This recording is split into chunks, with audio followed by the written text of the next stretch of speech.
1-800-598-6439. That's 1-800-598-6439. Or visit plexiderm.com/trial. Paid for by Sheer Science. KHD HD1 Sacramento, KYMX HD3 Sacramento. From the Power Business Technology Toshiba Studios. This is Sactown Sports 1140. The Carmichael Dave Show. He's on the microphone when he's not on the microphone. He's playing a song, and when he's not playing a song, he's on the microphone, and then boom. With Jason Ross. No, he didn't. Yes, he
your sick days. You get paid out on your vacation. I know that one. But you don't get paid out on your sick days. So the way to go would be, I guess, right? That makes sense. If you know you're going, because I don't know, what do we have? We probably have 4 weeks. Yeah. Does it roll over? I mean, you don't get any more. I think you just don't start accruing until you use some of them. Huh. I think. I don't know. I don't know either. I never check. But yeah, I mean that's a significant amount of time paid off. I remember last week, was it even Friday maybe? I think it was like Wednesday or Thursday. Remember we were talking about what's going on with the third camera here? Yeah, I had it on AI mode when you were remote, so now I'm changing it back to go to you guys instead of blank screen. That's funny. Hello. Go ahead. Sorry. What? No, I said hi. Oh, you said hi. Sorry. Remember we were talking about first jobs and stuff and car washes and everything, Paperboy you were doing, and how good it felt the first time you were in some sort of salaried position, the big boy, and you got paid for a holiday or you got paid for vacation. So anyways, I spent, that's where I was on Friday. Our family friends just moved in onto a 12-acre ranch. And so funny enough, I'm going down. It's just the mom and her daughter and her grandson. And there's a lot of work to do down there. So I've been helping out. I grew up with them, and they're like family to me. So that's where I was Friday. That's where I was over the weekend. And he is actually working with my brother in the Bay Area and just started there about 2 months ago. And so this is his first, he's 18, this is his first big boy job. So he comes in Fridays and he's playing, hey buddy, what's up? All that. And he's my kid. My kids they all grew up together. So he's kind of like a nephew to me. And I said, how was your week? And he started telling me about the week and all that. And he's like, man, the best thing was, I got my paycheck today. He goes, this company pays you for holidays. I went, really? He goes, yeah. We had Monday off. And I looked at my check, and it was the same as it was too. He literally had no concept that happened in the world. Like he was so excited. He was so like, this is the height of luxury. Like I did not work on Monday, and I was paid the same as if I worked on Tuesday. He said, it's even better, Uncle Dave. I said, what? And he goes, I didn't know this, but I wasn't doing anything Monday. He goes, I could have worked on Monday and gotten double time. I could have gotten twice my hourly. He goes, my hourly wage is already so much more than what I've ever made before. He was doing I think he was like a dishwasher at a restaurant, kid, And he goes, now not only am I making more than I ever made, but I could have made double time. And it was funny that we had that conversation last week. And then I got to see it real time with this kid. He's such a good kid, too. And to see the stuff that the younger generation, if you will, old man stuff now, to see the stuff they get excited about, it just kind of, it provides that awesome perspective of like, dude, don't be so jaded. Like, things are good. Yeah. You know what I'm saying? You had a weekend, by the way, speaking of. I did. Lots of baseball.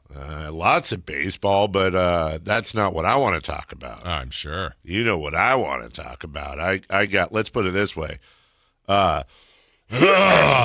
Sorry, guys. That's the weekend in my throat. What? Mm-hmm. Oftentimes, I can't feel my face without you.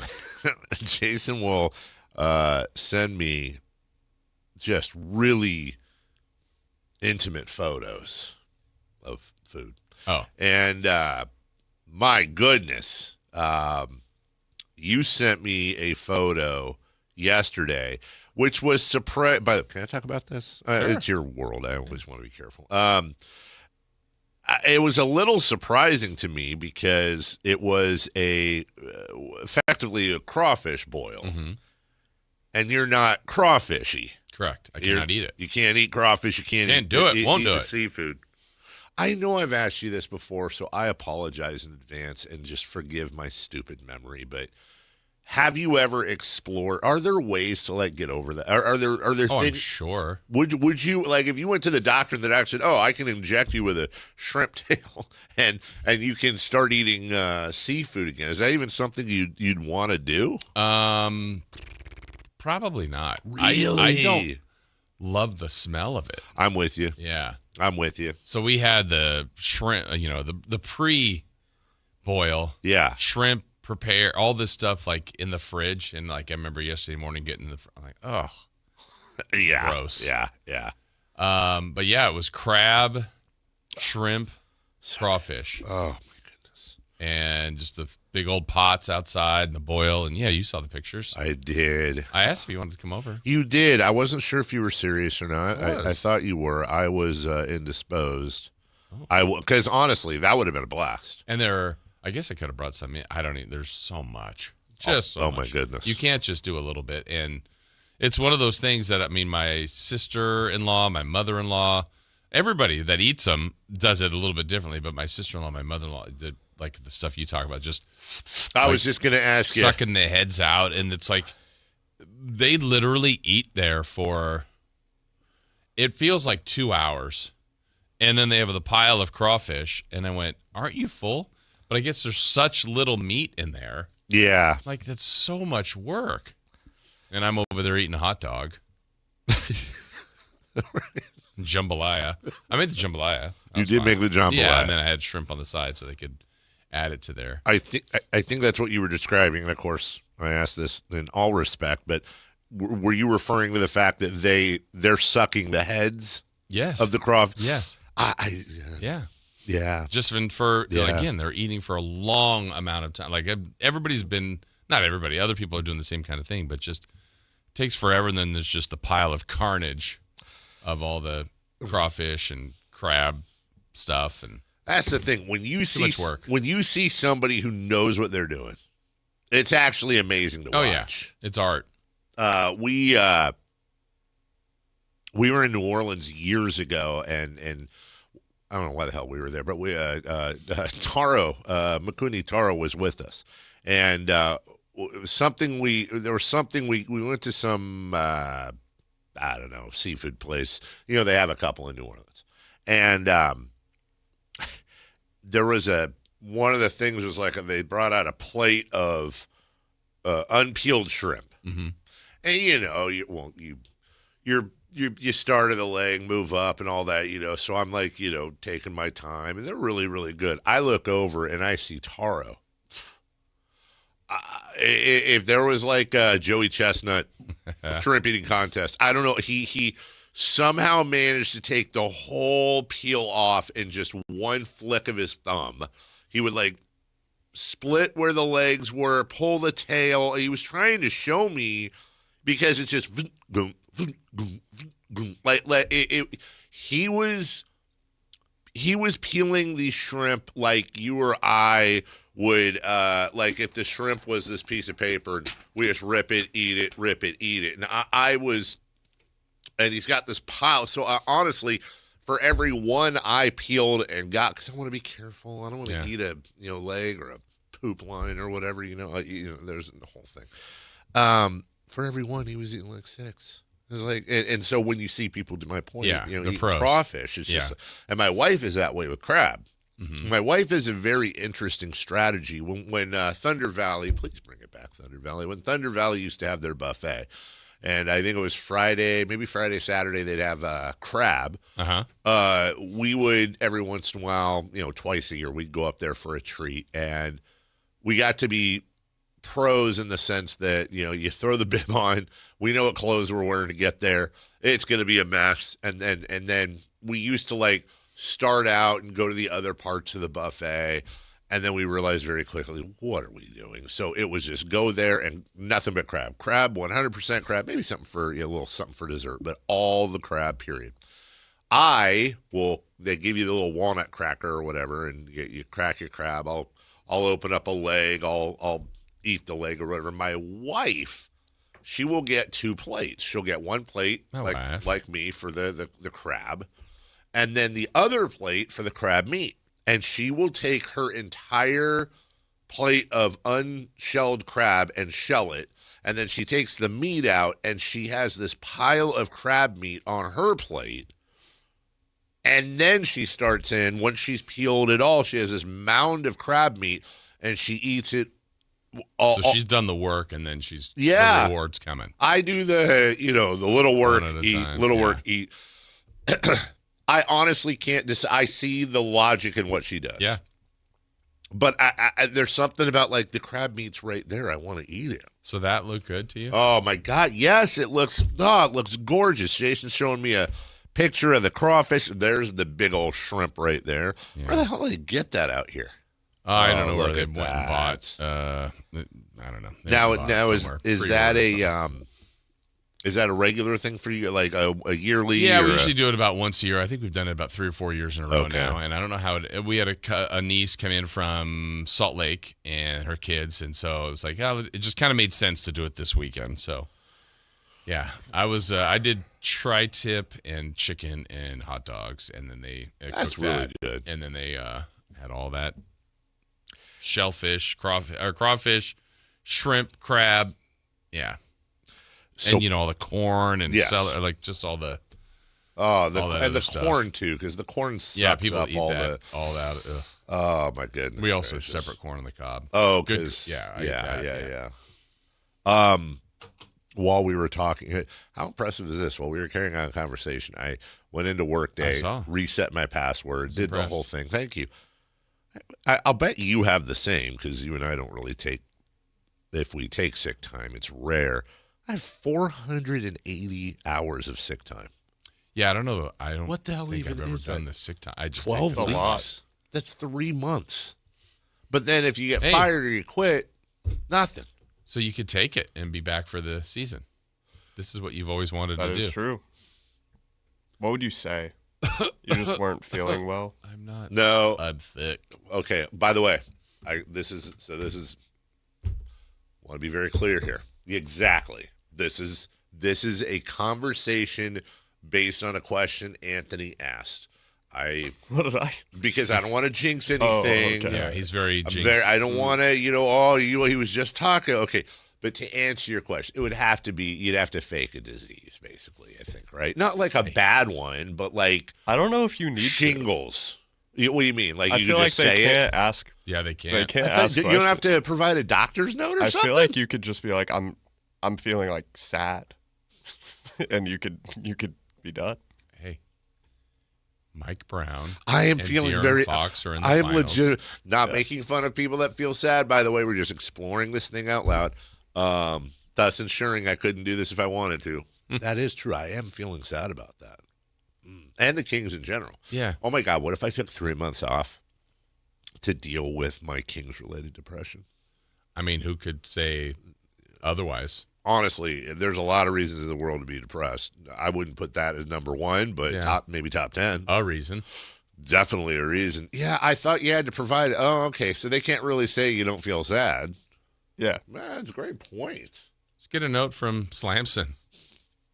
Honestly, get a note from Sports Illustrated. I mean, they get the shoe phone at least too. Interesting. Can I? Well, to answer to I never got a shoe phone. I got a football phone. Oh, those are good. Yeah, those are good.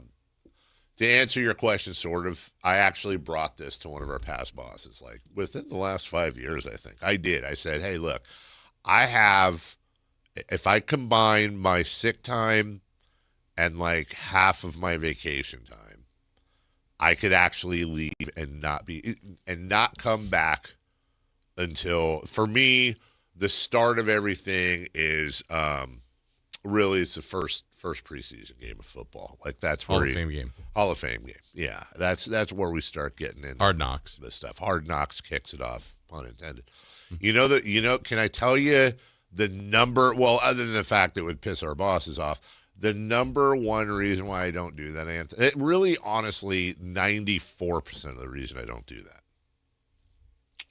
That guy, right there, that guy, right there. Not his fault. I don't see it.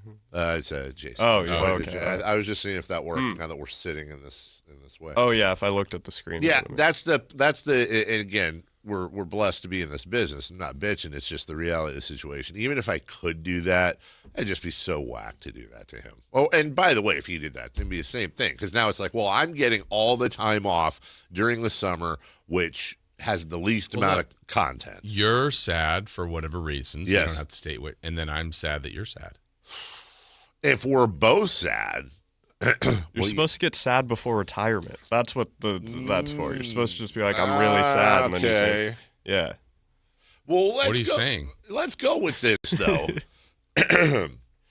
If I'm sad and I need the time off, and then you're sad by proxy, by osmosis, I have absolutely no problems if Christopher Laud would have to do the show all summer. I wouldn't feel bad about that at all. Yeah, it kind of feels right. That would actually be fun to tune into every once in a while. I'd be too sad. I do wonder, however, if by the end of the summer, I know what the answer is for you. By the end of the summer, if my clock would reset back to normal sleeping hours. Oh. I know yours, you'd take like a day. Mine happens on the weekend. I opened my eyes at 3 a.m. this morning, was so pissed off, and that is such a regular thing. And on Saturday and Sunday morning, I think it was 4 a.m., 4:30 a.m. I can't do it.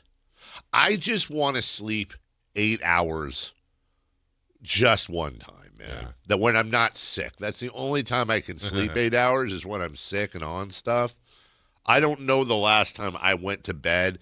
I slept 6.5 hours Saturday to Sunday, and man, I woke up. My head was killing me. Oh no! That's what happens when I sleep too much. I don't know. Too much. Yeah. Right. Exactly. That does make sense. I feel like when you oversleep, it does kind of mess you up a little bit. It does, but that's not even oversleeping. That's 6.5 hours. Yeah, that's true. It's not even the recommended amount. So you can't go to bed earlier, even though you always wake up at the same time. You also can't go to bed earlier. I can, and then I'm up at 2:30. Ooh. Yeah, I cannot. If I get 7 hours of sleep, it is a banner day, man. Now, and 98% of the time I get 7 hours or more. It's a combo of what I slept last night and then the nap I try to take in the afternoon. That's where I'm at. I didn't wear my crap. I was recharging my ring last night. So 5 hours and 43 minutes. 7 hours and 5 minutes. That's the one where my head hurt. Friday night to Saturday, 4 hours and 44 minutes, 4 hours and 15, 6 hours and 18 on Wednesday, 6.5 Tuesday. See right here on Monday, Sunday to Monday, I got 6 hours and 56 minutes. But now I remember that. That's because it was a holiday, and I took a nap, and I took a nap. But Do you nap on the weekends?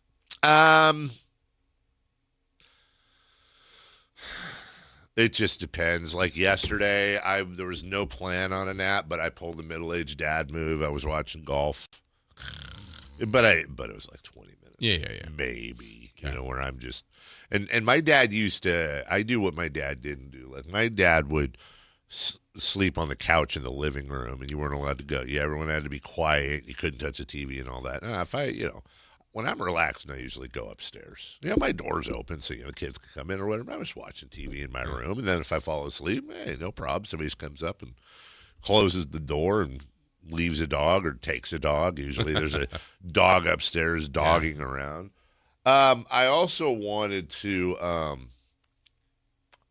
Did I tell you I got a Costco membership last week or the week before? I got a Costco membership the week before. Now the reason is Sam's Club and Costco. I have Sam's Club and Costco now. I went with I just keep hearing all the stuff about Costco, and my Sam's Club membership's coming up in a couple of months. So I decided to do 2 months where I overlap and kind of see if there's a difference. Now the biggest difference I've seen so far between Sam's Club and Amex, or Sam's Club and Costco, is Costco doesn't take Amex, and I'm a points hound, so I like to spend and get the points. I can't do that at Costco. Whatever, fine. Secondly, big point in Sam's Club's favor is that Sam's Club on the app, you can beep the stuff as you put it in your cart, and then when you're done shopping, you just slide the thinger on the app, slide the slider, and it says, is this what's in your cart? Yes. Do you want to pay now? Yeah. And then you go through this little sensor door. You go through this thing, and you're gone. Tech. You don't have to wait in line. Right. You can even order your hot dog and soda with the app. You don't have to. Costco doesn't do it. You got to wait in a line. But Costco. Yes and no. What do you mean? Well, they don't have that, but the Costco also has a self. Oh, a self-checkout? Beep, beep. Just use the gun. The self-checkout sucks at Costco. Does it really? Yeah. It's like the old self-checkout where, like, if you put the wrong amount of weight on the thing next to it, like the bagging area, then it won't let you continue on. I just leave everything in the cart and use the gun. And they just let you do. Maybe we're going to a different Costco. And then I go the one right here. Oh, I do too. I love beef. And then I'm out. Like, it's just like boop, boop, boop, boop, boop. And because everybody waits in the line. Yeah. You go over to that and sometimes if you're in the line, they'll pre-scan everything and you just pay. Yeah. That's nice. I just like the gun. I love just firing willy-nilly. The gun. Yeah, no. Beeping the gun is fantastic. Yeah. Okay, well, I'll have to try that because I have not tried that But yet. as far as products, any different, better, worse, same? A lot of it's the same. They have these, like, breaded chicken nuggets there. Not nuggets. They're like chicken pieces that went pretty viral for the protein in there and, how great they are. They're actually really good. Pretty much, I would say most of the stuff is the same, but I think the Kirkland product is better than the Maker's Mark. Or is that what? Oh, no, that's the booze. Great Value is Walmart, so Sam's Club, right? It's Sam's Club, but it's not Great Value. Members Mark? I think it's Members Not Mark. Makers. They have a different Yeah, Walmart. they do. They do. No, they do. Makes sense. But, man, I will tell you. So Mason got his grades in, and when the kiddos get good grades, they get to choose we've done that since they were little kids. They get to choose a dinner. So, of course, Mason wanted steak, right? So Melissa and Avery went to go to Costco yesterday, and The meat selection's good. Oh, my God, dude. It was insane. So they got usually it's we're a New York strip family, but he wanted ribeye, so they got these boneless. I wouldn't have done that. I'd have gotten bone in, but fine. And my wife's great because she doesn't know anything about meat. Hello. And so she'll FaceTime me and show me the meat and be like, is this good? Is this good? So she shows me these ribeyes, and I'm like, oh, yeah, that's great. And it was like 4 boneless ribeye prime steaks, not choice, but prime. I think it was like $41 for 4, right? So I did this thing, and part of it I think was this first time I've tried this prep, where I put them on a rack and I salt them fairly heavily, a good amount of salt on there on both sides of the steaks, and then I put them in the fridge for like 6 hours, and apparently it's supposed to sink in. It brings the moisture up and then sinks it back in, and the flavor goes throughout the meat. Then, and this I always do, about a half hour before I cooked them, I took them out and put them on the counter just to bring them to room temperature. And then the funny thing is that my Traeger clogged my barbecue. I turned it on, and it wasn't. So, every once in a while. Every once in a while, I just didn't want to deal with it. So I'll deal with it today or something. So I turned it off. I went, you know what? I've got my little flat top Blackstone. I'm going to give this a shot. So I have this new toy. It's a temperature gauge for cooking, but it's like a little gun with a laser pointer on it, and you can put it on which, by the way, my dog is like a cat, we found out, and loves to chase this laser pointer around. So I turned up the Blackstone. It was like, I put the laser pointer on. I got up to like 588 degrees, which a Traeger cannot do. You don't, It's a downfall with a Traeger is the searing. I went, you know what, screw it. I'm going to try this. So I decided to try to cook the steaks on the Traeger. And let me tell you, dude, the sear on both of those sides is the best sear I've ever done. And then I just kind of, because you worry about being too rare. So then I just kind of stood them on their side, stood them on the other side, once they were done, on the side, and then kind of fried the top and the bottoms. Anyways, let them rest. Some of the best steaks I've ever had. So it was just high heat the whole time? You never did anything else? The whole time. Just seared all? Wow. Just seared all four sides, and then I let it rest for like 20 minutes. I was cooked. Oh, my God. Yeah, it was a perfect medium rare. Shout out that might actually on its own be a game changer for me. It's no offense to Sam's Club, but I've never had a piece of meat from Sam's Club like that. Can you do part of the Blackstone on super hot like that 5, and then is there another part? Oh yeah. So what if you absolutely could did the searing, and then just sat it over there for just? And to be fair, the Traeger I have has a little burner, a little infrared burner on the left, so I could have seared. I just didn't have room for all four. But to your point, what I might do is, like, if I'm entertaining or something, I may just sear on the Blackstone and then flip over to the Traeger and finish them up. Yeah. But my goodness, it was, to answer your question, you could get your sear on the super hot burner and then leave the other one and just kind of let it, do its thing. So, look, shout out to Costco, man. Shout out. That was welcome yummy. to the club. Hey, welcome to the club. We got a big show for you today. It is Monday. We got a lot to get to, including we now have the NBA Finals set. And I don't know. I mean, there's a couple things to talk about here locally. I'm sure we could do. Also, what it's like to wake up on a Saturday morning, Sunday morning, whatever the hell it was. I think it was Saturday morning. No, maybe, I don't know what the hell morning it was. And I, at one point, logged on to social media, and oh my God, I thought somebody unearthed, I thought I got hacked again. I thought my mentions were exploded, and I instantly panicked, what the hell happened? I didn't say anything. And then I found out, and it wasn't bad. It was something I'd actually forgotten I'd done. We'll get to that. Derek Lee is going to join us a little bit later, 9 a.m., as he's back down home, and we're going to talk to him about the expansion, your Yankees, your A's, the weekend that was, the record from yesterday. We got a lot to get to. Anthony's got the store locked down. It's Dave, it's Jason, Sactown Sports. Right back. The top young talent in the NBA is headed to Sacramento this summer for the 8th annual California Classic presented by Ticketmaster. The Kings will host the Milwaukee Bucks, Brooklyn Nets, and Golden State Warriors in a preseason showcase that's sure to bring more fireworks to your 4th of July weekend. 3-day general admission passes for July 4th, 5th, and 6th are available now. Visit kings.com/California Classic for details. Your exclusive home for Kings basketball. Sactown Sports 1140. Sacramento. Get ready because the Fasteners Inc. Super Sale is back on Friday, June 12th and Saturday, June 13th. Stop by Fasteners Inc. Tool Outlet on Power In Road for crazy deals on Milwaukee tools. We're talking 20% off all Milwaukee pack-out, hand tools, and tool accessories. Free goods and dollars off your order and certain spend amounts. And overall insane deals on Milwaukee batteries and Bear tools again. June 12th from 7 a.m. till 5:30 p.m. and June 13th from 9 a.m. till 3 p.m. at Fasteners Inc. Tool Outlet. Visit fastenersinc.net for more info. Do Did you try my Colombian tamales? They're delicious. Yes, but the Mexican tamales I brought are better. Colombian tamales wrapped in plantain leaves are unmatched, you know. But the Mexican tamales wrapped in corn husks are the authentic ones. At least we can agree that they taste better with Pepsi. Without a doubt. Can you pass me a straw? You mean a pitillo? Tamales deserve Pepsi.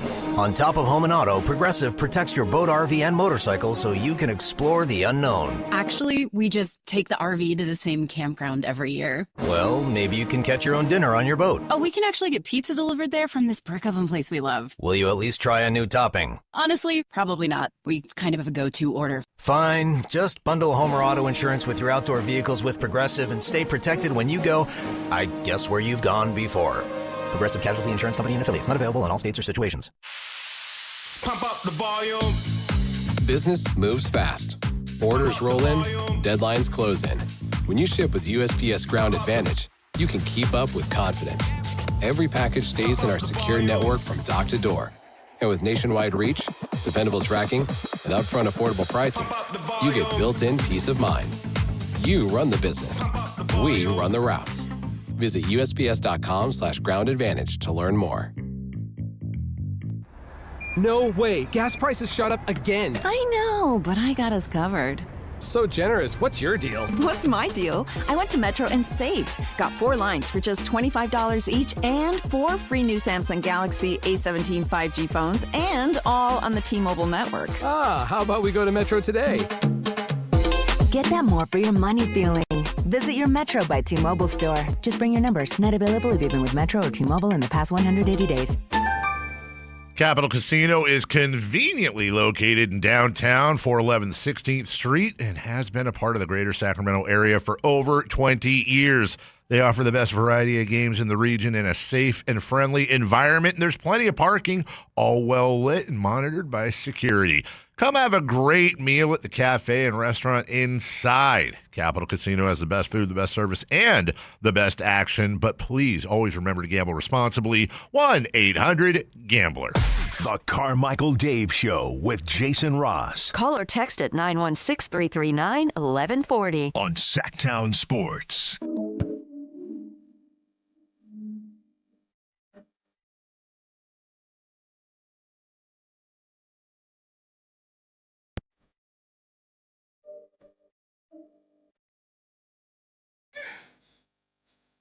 Steve Wozniak.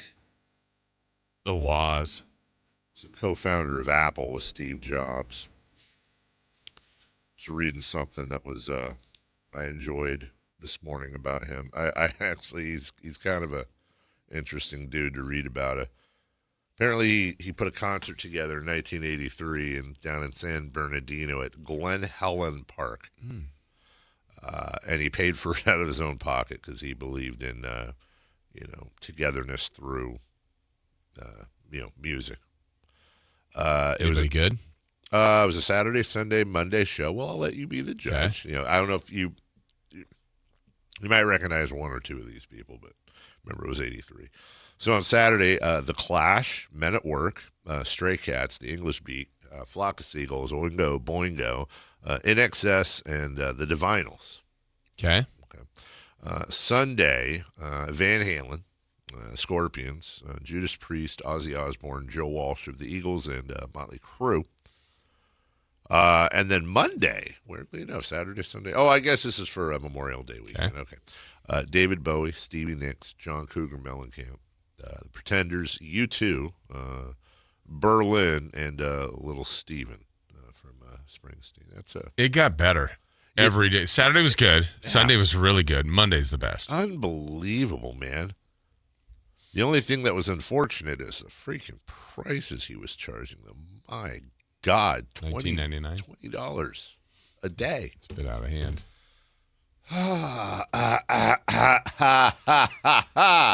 Anyway, good for him. And good for the Spurs, Jason. Yes. That can we just say first and foremost, that series paid off. Yeah. It was such a good series. All the way through. All the way through. And there was a graphic, weirdly enough, there was a graphic shortly after halftime of Game 7. And the Thunder briefly took the lead. It says the first second-half lead change since Game 1. And we talked about that Friday, how even though it seemed close, each team had dropped bombs on the other. And then you had the Spurs. It was so crazy, Jason, is you had the Spurs. And I thought I thought ultimately if the Spurs lost, it would be one of those like, and we've seen it in sports a lot, like, man, look out next year. They're just a little green. Yeah. And every time, they looked like the seasoned veteran team out there. They beat the defending champions on the road in a Game 7. Yeah, and SGA had the big game, too, Yeah. and Spurs had more people contribute. That was an impressive win. Look, they've maybe does feel like they're a bit ahead of the pace, but Wemby was the most unique player, and he is in the league, but in that series, and I just felt like they were figuring them out the further along they were going on in the series. Yeah. And then, I know we'll do a postmortem a little later on the Thunder. They had a great year. They were great champions, and it may not be one and done. We'll see. But they're the ones that have to figure out what they need to do next. And maybe it's nothing. Yeah. Because I was thinking about this, like, if the Spurs win 4 more games, I already know the narrative will be, is this the start of... Yes. Which is a fair thing to ask. But I would say 2 years ago when Boston won, Mm-hmm. it was like, who's beating them? And you know what happened? Tatum got hurt. Mm-hmm. And it's not the same player, but Jalen Williams is really good. Really good. He got hurt. I mean, I would have liked to see the Thunder fully healthy. Maybe Yeah. they would say, if we just had him, we win. And maybe, I mean, we can't prove it. So, Knicks or Spurs, whoever wins, may be the favorite next year, but you got to be healthy. That is one thing that has been reinforced to me as well. Is I like the Thunder one last year. It's like, yeah, good luck beating them. Good. And they had the best record this Right. year. And they did. And then the Spurs this year, if they were to go on, even if they're not, it's like, and I do believe as it stands, the Thunder and the Spurs are going to run the West for the next 5 years at a minimum. But to your point, that's if, Victor Wembanyama's played 3 years. I was doing the math this morning. He's played almost exactly 75% of the game, but he's also missed 25% of his games on average every year. Yeah. You're right about Shai Gilgeous-Alexander. Look, he's taken a lot of crap for flopping, and I'm okay with that because I think people should bully floppers. But there was this. He played so beautifully over in that Game 7. He played like an MVP. He played like the best player in the league, whether he is or isn't. I really was in awe of how much he took on his shoulders. 43 minutes, which, I mean, he played all but the entire game. 35 points. Only one other starter was in double figures, and obviously we're going to have a conversation about Chet Holmgren. Yeah, today. I mean, to me, Chet Holmgren and Jalen Williams will think about this the most. Jalen Williams probably couldn't have done much about it. He was injured. Yeah. But he'll think, what if? And then Chet, he's a high-priced all-star. He's good. He's a really good player. Yes. He was a no-show on Game 7. That was a Harden-esque performance. Yeah. You got to be fair. It wasn't. If it would be one thing if he was 2 of 11 with 13 rebounds and 4 blocks, or contributing in other ways, just couldn't make a basket. Yeah. He just Nothing. I don't think this is the case, but the thought did occur to me. Did Victor Wembanyama just absolutely annihilating him early in the first quarter? That poster did that just get in his head somehow? I guess, but he went to block. That was like 8-4 at the time. Yeah, and but it could have. That was a statement, an absolute statement. I don't know that you can, other than like falling down and being unconscious, and I don't know how you can get more posterized than that. That was, I still don't know. Perfect contest, by the way. He went straight up. He did. It was such a good contest. And he was right there, and then just Victor's over him and through him, and you're like, well. I can't imagine what it's like to try to defend Victor Wembanyama. And we're going to see. You're going to hear a lot about this over the next 72 hours leading into Game 1. But OG Anunoby has had, depending on the stat you look at, the most success versus Victor Wembanyama. And they're the Wemby stopper? Yeah, that's what they're. I have heard this name. the Wemby stopper. I'm sure Wemby has heard it too. 42 minutes And I think for him, we're going to talk a lot about his game and his series. But I would say the fact that he had 5 fouls for quite a long time in this series, in that game, did not foul out. I know a lot of people don't want to hear this, but De'Aaron Fox, 15 points, 6 of 12. Had some big shots. Pretty clutch threes there as well to go with 3 steals and 5 assists. But Julian Champagnie, I love the story. I love it when guys that nobody really knows about or respects unless you're watching everything. I love the career this guy's carving out for himself, and they do not win this series without him. The amount of clutch threes he made, I just don't know. But by the way, like again, how you? It's so funny that every generation blames the one before. That's Michael Mechanics. Every generation has their I've never seen anything like this player, and before this it was LeBron. Before that it was. Or Steph. Then it was, Shaq. Magic before that, Jordan, of course. Yeah. But I would say, honestly, here's the funny thing. Even though I believe Michael Jordan is the greatest player to ever play, I think before Michael Jordan, there were closer players to Michael as far as style and size. We truly have never seen anything like Victor Wembanyama before. Yeah, you can't repeat this. No. I mean, it'd have to be literally someone else just like him, and good luck finding that. Good luck finding a guy who's 7'4", who can shoot the three, who plays defense like Rudy Gobert, who has a handle. Like I don't know how you combat that. Remember the Giants of like the 80s and 90s, and it was like Mearson. Sean Bradley, Bull. I mean, just like Manute Bull. Fine players. The Giants? Yeah, you know what I mean. Just God, you had me thinking. Sorry. First I was like football. No, like NBA. I got just you. Like 7 Ralph 2 Sampson plus guys. Yeah, and Ralph Sampson was kind of that's close kind of to the that closest. Yeah, but he had injuries and different things. But still, it's just crazy. It is nuts. We'll talk a lot more about that. We'll take a break. We got a lot more on that game, Fox, Brown.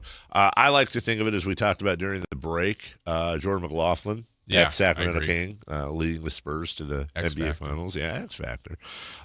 Coming up next, though, let's update you on the baseball negotiations and the conversations going around everywhere. I'm actually more entertained by the social media conversations than I am, I think, the actual thing itself. So we'll talk a little baseball before we get to 3 for Madness right after this. The top young talent in the NBA is headed to Sacramento this summer for the 8th annual California Classic presented by Ticketmaster. The Kings will host the Milwaukee Bucks, Brooklyn Nets, and Golden State Warriors in a preseason showcase that's sure to bring more fireworks to your 4th of July weekend. 3-day general admission passes for July 4th, 5th, and 6th are available now. Visit kings.com/California Classic for details. Your exclusive home for Kings basketball. Sactown Sports 1140. T-Mobile has an exclusive bundle for customers 55 and up. I'm Sarah Bowl. Yeah, I'm Frank Bowl. A reliable network is key for us. And with T-Mobile, it's been wonderful. And going to the 55 plus plan saved us so much money. A lot. And that's important. Trying to keep costs down. The home internet's been perfect. It's fast, it's quick. The setup was so easy, it took less than 15 minutes. It was like, ta-da! If you want simplicity, coverage, reliability, you want the whole package, T-Mobile has it. Right now, T-Mobile customers 55 and up can get 2 phone lines on America's best network, plus America's fastest 5G home internet for just $30 each. $30 per month each line with autopay plus taxes and fees. Minimum age 55. Pricing for home internet rely on 2 lines of Essentials. Choice 55. $35 connection charge per line required. Best mobile network and fastest 5G home internet based on analysis by Ookla of Speed Test Intelligence Data 2H 2025. All rights reserved. Hi, I'm Adam Johnson here with Golf Fitness Solutions. If you want more distance, less pain, better mobility, and a body that holds up for 18 holes, come see us. We're expanding in Carmichael, and you're invited to our grand opening party on June 13th from noon to 4. Tour our new space, meet the team, try the simulator challenge, see if you can make a hole-in-one, and learn how golf-specific training, stretching, massage, and assessments can help your game. Call 916-802-5175 or visit us at golffitnesssolutions.com for more information. Unlock the savings at Boost Mobile and save up to $600 a year. I've been scouting these big carriers for a minute now, and I've seen them pull the same play 1,000 times. They promise you the world, then hit you with a price hike right when the game gets tight. But Boost Mobile, their $25 a month unlimited wireless plan is the most consistent player on the floor. No contracts, no price hikes. Unlock the savings today at boostmobile.com/unlock. Based on average annual single line payment of AT&T, Verizon, and T-Mobile customers compared to 12 months of the Boost Mobile unlimited wireless plan as of January 2026. For full offer details, visit boostmobile.com. Hello, I'm Ozempic, and I'm other GLP-1s, kind of like him. Hey, are you shaking a maraca? No, I'm shaking the pill version of Ozempic, which no one should ever do except in ads like this. A nice disclaimer. Hey, thanks. Ask your doctor about which FDA-approved uses of the Ozempic pen or pill may be right for you. Call 1-833-OZEMPIC or visit Ozempic.com to view the medication guide and learn more about Ozempic semaglutide tablets, 9 milligrams, and Ozempic semaglutide injection, 2 milligrams. There's a pill version of Ozempic. Mark your calendars because MoonPay X Games Sacramento 2026 is landing at Cal Expo June 26th through 28th. Witness nearly 100 of the world's best athletes compete in skate, BMX, and Moto X events and catch live music performances by global electronic music icon Cascade on Friday night and Grammy-winning producer and artist Mustard and electronic music producer and DJ Subtronics on Saturday night. Don't miss MoonPay X Games. Lock in your tickets now at xgames.com. In 1962, Big O Tires began a revolution in the tire industry. Now through June 14th, celebrate with our 64th anniversary sale. Buy 3, get 1 free on 4 select in-stock Big O branded tires with installation purchase. You'll also get our industry-leading Protect Plus warranty, free. Year after year, we turn big problems into no problem at all. Big O Tires, the team you trust. Installation required. Disposal fees and shop fees extra where permitted. See store for pricing. Eligibility may vary. Not valid with other offers. Today, we're talking about how you don't have to earn more when you can save more. Okay, so you brought me this stat. T-Mobile customers had the lowest wireless bills versus Verizon and AT&T over the past 5 years. That seems surprising. Yeah, when I first heard it, I thought, okay. But when the experts at HarrisX broke it down, it was true for millions of families. They have a 5-year price guarantee on experience plans and America's Best Network, plus lower bills. I'm not hearing any sacrifice here. Which is what people need right now. Reliability, predictability. Affordable wireless service isn't a perk. It's a difference. And listeners, if you don't believe me, you can check it out at tmobile.com/switch. Best mobile network based on analysis by Ookla Speed Test Intelligence data 2H 2025. Price guarantee on talk, text, and data. Exclusions like taxes and fees apply. Based on HarrisX billing snapshots from Q3 21 to Q4 25 compared to average AT&T and Verizon bills. Comparison excludes discounts, credits, and optional charges. For more details, see harrisx.com/T-Mobile-bills. The only place in the morning to get your sports fix. Live and local. The Carmichael Dave Show with Jason Ross.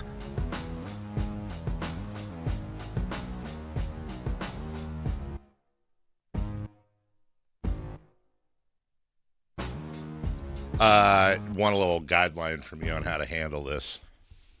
I wouldn't do it. No? Mm-mm. Well, it involves you directly. Yeah, told you. Yeah. At some point, we have to mention something that happened, a couple things that happened in the world of sports over the weekend, but I don't want to appear like I'm... That's fine. Yeah? Yeah, I know what you're talking about. I know you do. I take no pleasure in it. It's just news.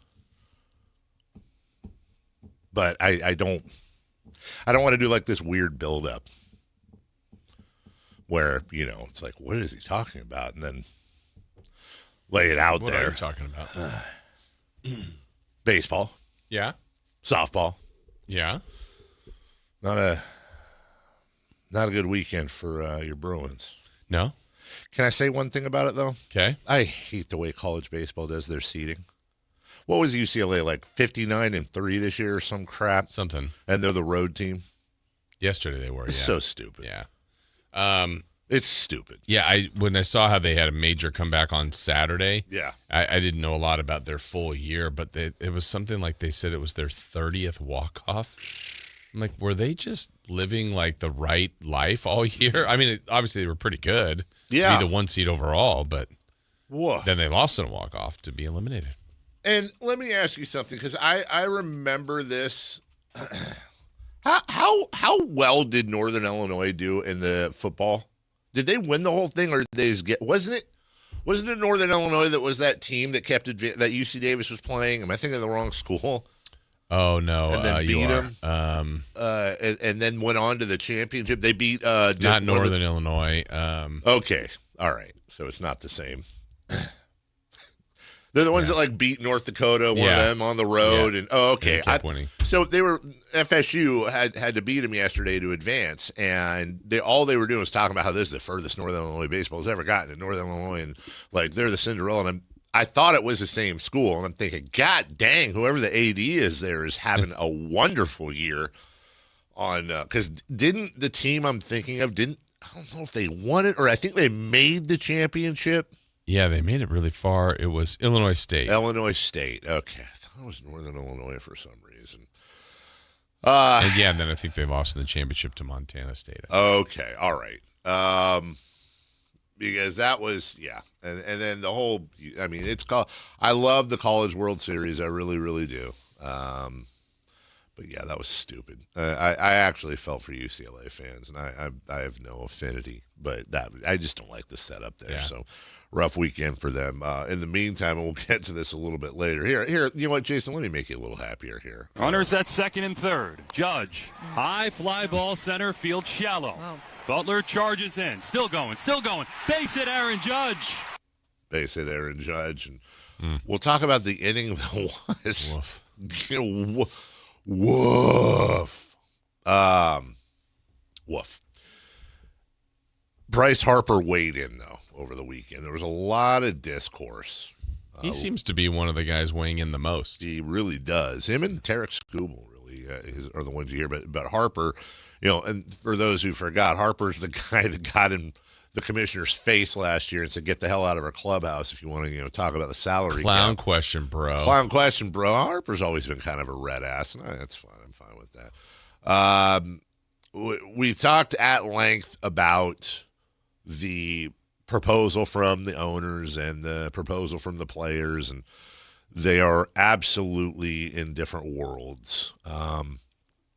I talked last week and a lot on social. The discourse on this has been hilarious because it very much reminds me of March Madness and the concept we always talk about where everybody's an expert in March. Everybody's you've watched a YouTube video, and we're all guilty of this.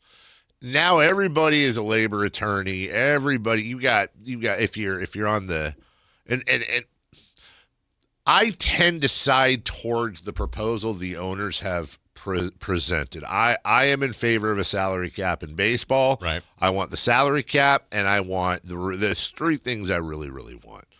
So I'll tell you what I want. I want a cap. I want no more deferred payments. Just call it the Bobby Bonilla rule and be done with it, dude. Like, no deferred payments. You pay it this year, and it's on the cap, and that's it, whatever. I would say that's 1 and 2. 2.5, I would say, is you need to grandfather in all the current contracts. Don't screw teams like you did the Memphis Grizzlies with some new rule. Yeah. You grandfather, if you got in, great. And then number 3, the salary floor.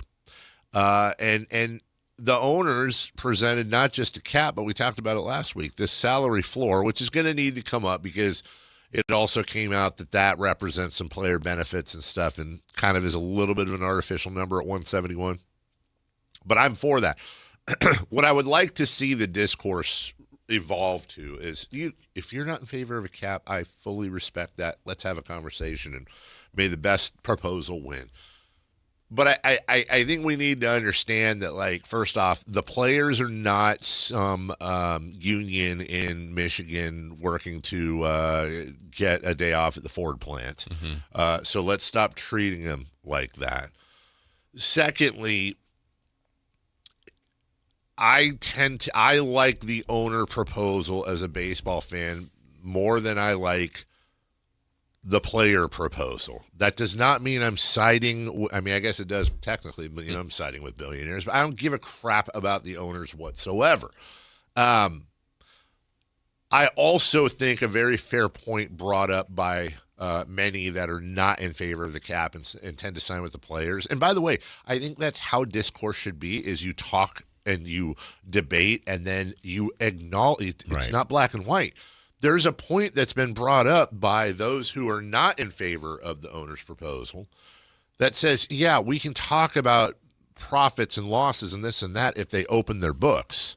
I think that is an incredibly fair point. And if you don't want to open the books to the public, I think you should. But you at least have to open up the books to the Players Association, so you're dealing eye to eye. I think that's an incredibly fair. Screw it. If you're losing money, let's see how you're losing money. Are you really losing money, or are you losing money on paper because you're doing certain things to make it look like you're losing money? And I also believe that I'm not a huge fan either of tying franchise valuations to operating income, because they are two different things. Right. Bryce Harper came out, and I thought this is well said. We'll take a break. We're coming from two different areas, but we both have to understand our game is in a great position right now to succeed. We can't lose that momentum. We can't lose that momentum as players. We can't lose that momentum as owners. So wherever we're at, whatever they're coming with, whatever we're coming with, you have to come to an agreement before any of that happens, because there's other things to do. It's not like 94 where there was nothing else to do. It's not just, baseball's here. No. There's a lot of other things to do than just watch baseball. He went on to say, our game is in a great direction, in a great place because of the Los Angeles Dodgers. Obviously, they make a lot of money. They're able to get free agents, but the Dodgers don't just do that. They draft well. They do a very good job in the minors developing guys. Other teams can't do that. You can spend all the money in the world, but you can have a terrible farm system and not have teams come up. I think that's incredibly well said by Bryce. I hope that permeates. I think he has some great points about the Dodgers. Also, the Dodgers still have some advantages other teams don't, but they run a wonderful organization. That's important to know. And you have to respect that. It's not just all spending money, because if that was the case, the Red Sox, the Mets, the Astros are all sucking this year. They'd be up in the top 5. So, lot to get to, lot to talk about. We'll do some of that later. Don't forget, Derek Lee's going to join us to talk expansion at 9 a.m. We'll take a break. When we come back, top of the hour, 3 for Madness, and we'll make it King-centric, guys, and the finals in general. Kings, Thunder, and, the Spurs and the Thunder as well. 3 for Madness next. The top young talent in the NBA is headed to Sacramento this summer for the 8th annual California Classic presented by Ticketmaster. The Kings will host the Milwaukee Bucks, Brooklyn Nets, and Golden State Warriors in a preseason showcase that's sure to bring more fireworks to your 4th of July weekend. 3-day general admission passes for July 4th, 5th, and 6th are available now. Visit kings.com/California Classic for details. Your exclusive home for Kings basketball. Sactown Sports 1140. This is the story of the one. As a safety manager at a manufacturing plant, he does everything he can to keep his coworkers safe. From finding ways to reduce risks to keeping safety supplies in stock. And for that, he relies on Grainger. Grainger offers a broad range of quality products and next-day delivery, so he can always play it safe.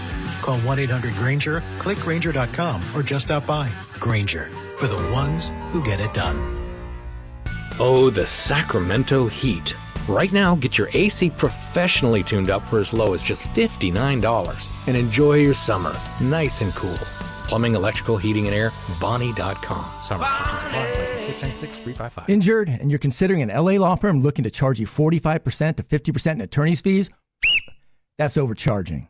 Ashton & Price has been around for over 25 years, and I can tell you no matter how complicated your injury case, you should never be charged 45% or 50% in attorney's fees ever. Direct, experienced, unrelenting, and honest local representation matters. It's called Home Court Advantage for a reason. Ashton & Price, serious local attorneys for serious people with serious injuries. So for the best local advice, don't think twice. Call Ashton and Price. Sacramento, get ready because the Fasteners Inc. Super Sale is back. Friday, June 12th and Saturday, June 13th. Stop by Fasteners Inc. Tool Outlet on Power Inn Road for crazy deals on DeWalt products. We're talking all of the lowest prices in Sacramento on bare tools, tool products, batteries, lasers, hand tools, outdoor power equipment, and so much more. Again, this DeWalt sale event will be June 12th from 7 till 5:30 and June 13th from 9 till 3 p.m. at Fasteners Inc. Tool Outlet on Power Inn Road. Visit fastenersinc.net for more info. Check engine or ABS light on? Take the guesswork out of your warning lights with O'Reilly Veriscan. It's free. Ask for O'Reilly Veriscan. O'Reilly Auto Parts. I move mountains for a living. Literally. That means I don't carry hand lotion, and when it comes to serious heartburn, I don't mess around with anything but Rolaids Max Strength. Its dual-active formula has 1,500 milligrams of calcium carbonate and magnesium hydroxide that relieves heartburn fast. And the best part? The roll fits right here in my pocket, so I can get back to moving mountains. Rolaids spells powerful relief. 1,500 milligrams is our highest amount of antacid per tablet. Read each label. Use as directed. Keep out of reach of children. Support comes from Amazon Business. Free your team from time-consuming procurement tasks. Discover smart business buying where unmatched selection meets AI-driven tools to simplify complex processes so you can focus on what matters most. Learn more at amazonbusiness.com. If you have unfiled taxes or are in debt to the IRS, this is important news. Did you know the IRS has programs specifically designed to help people struggling with tax debt? Powerful tax assistance programs that can save you thousands if you qualify. No one knows these programs better than the experts at Optima Tax Relief, America's most trusted tax resolution firm, A-rated by the Better Business Bureau. Their award-winning tax attorneys and licensed professionals have resolved over $3 billion of tax debt for their clients. One call to Optima can start the process, helping to put an end to your worries about wage garnishment, asset seizure, and other aggressive IRS actions. Find the best options to solve your tax problems. Call the experts at Optima Tax Relief today for a free consultation. Call 800-375-2922. 800-375-2922. 800-375-2922. Optima Tax Relief. Some restrictions apply. For complete details, please visit OptimaTaxRelief.com. Is the volatility of the stock market driving you crazy? Is your retirement account sinking, yet you're getting older and you're starting to worry about, will I have enough for retirement? What about the money in the bank? These banks pay nothing these days. How do we get growth to get to retirement account? It's simple. Move into gold and silver. Want to know how to do it? Listen to my show, Striking Gold, with me, Kenny Michaels. KHTK HD1 Sacramento, KYMX HD3 Sacramento. From the Power Business Technology Toshiba Studios. Sactown Sports 1140. 3 questions, 3 answers. It's 3 for Madness on the Carmichael Dave Show with Jason Ross. Here's question 1.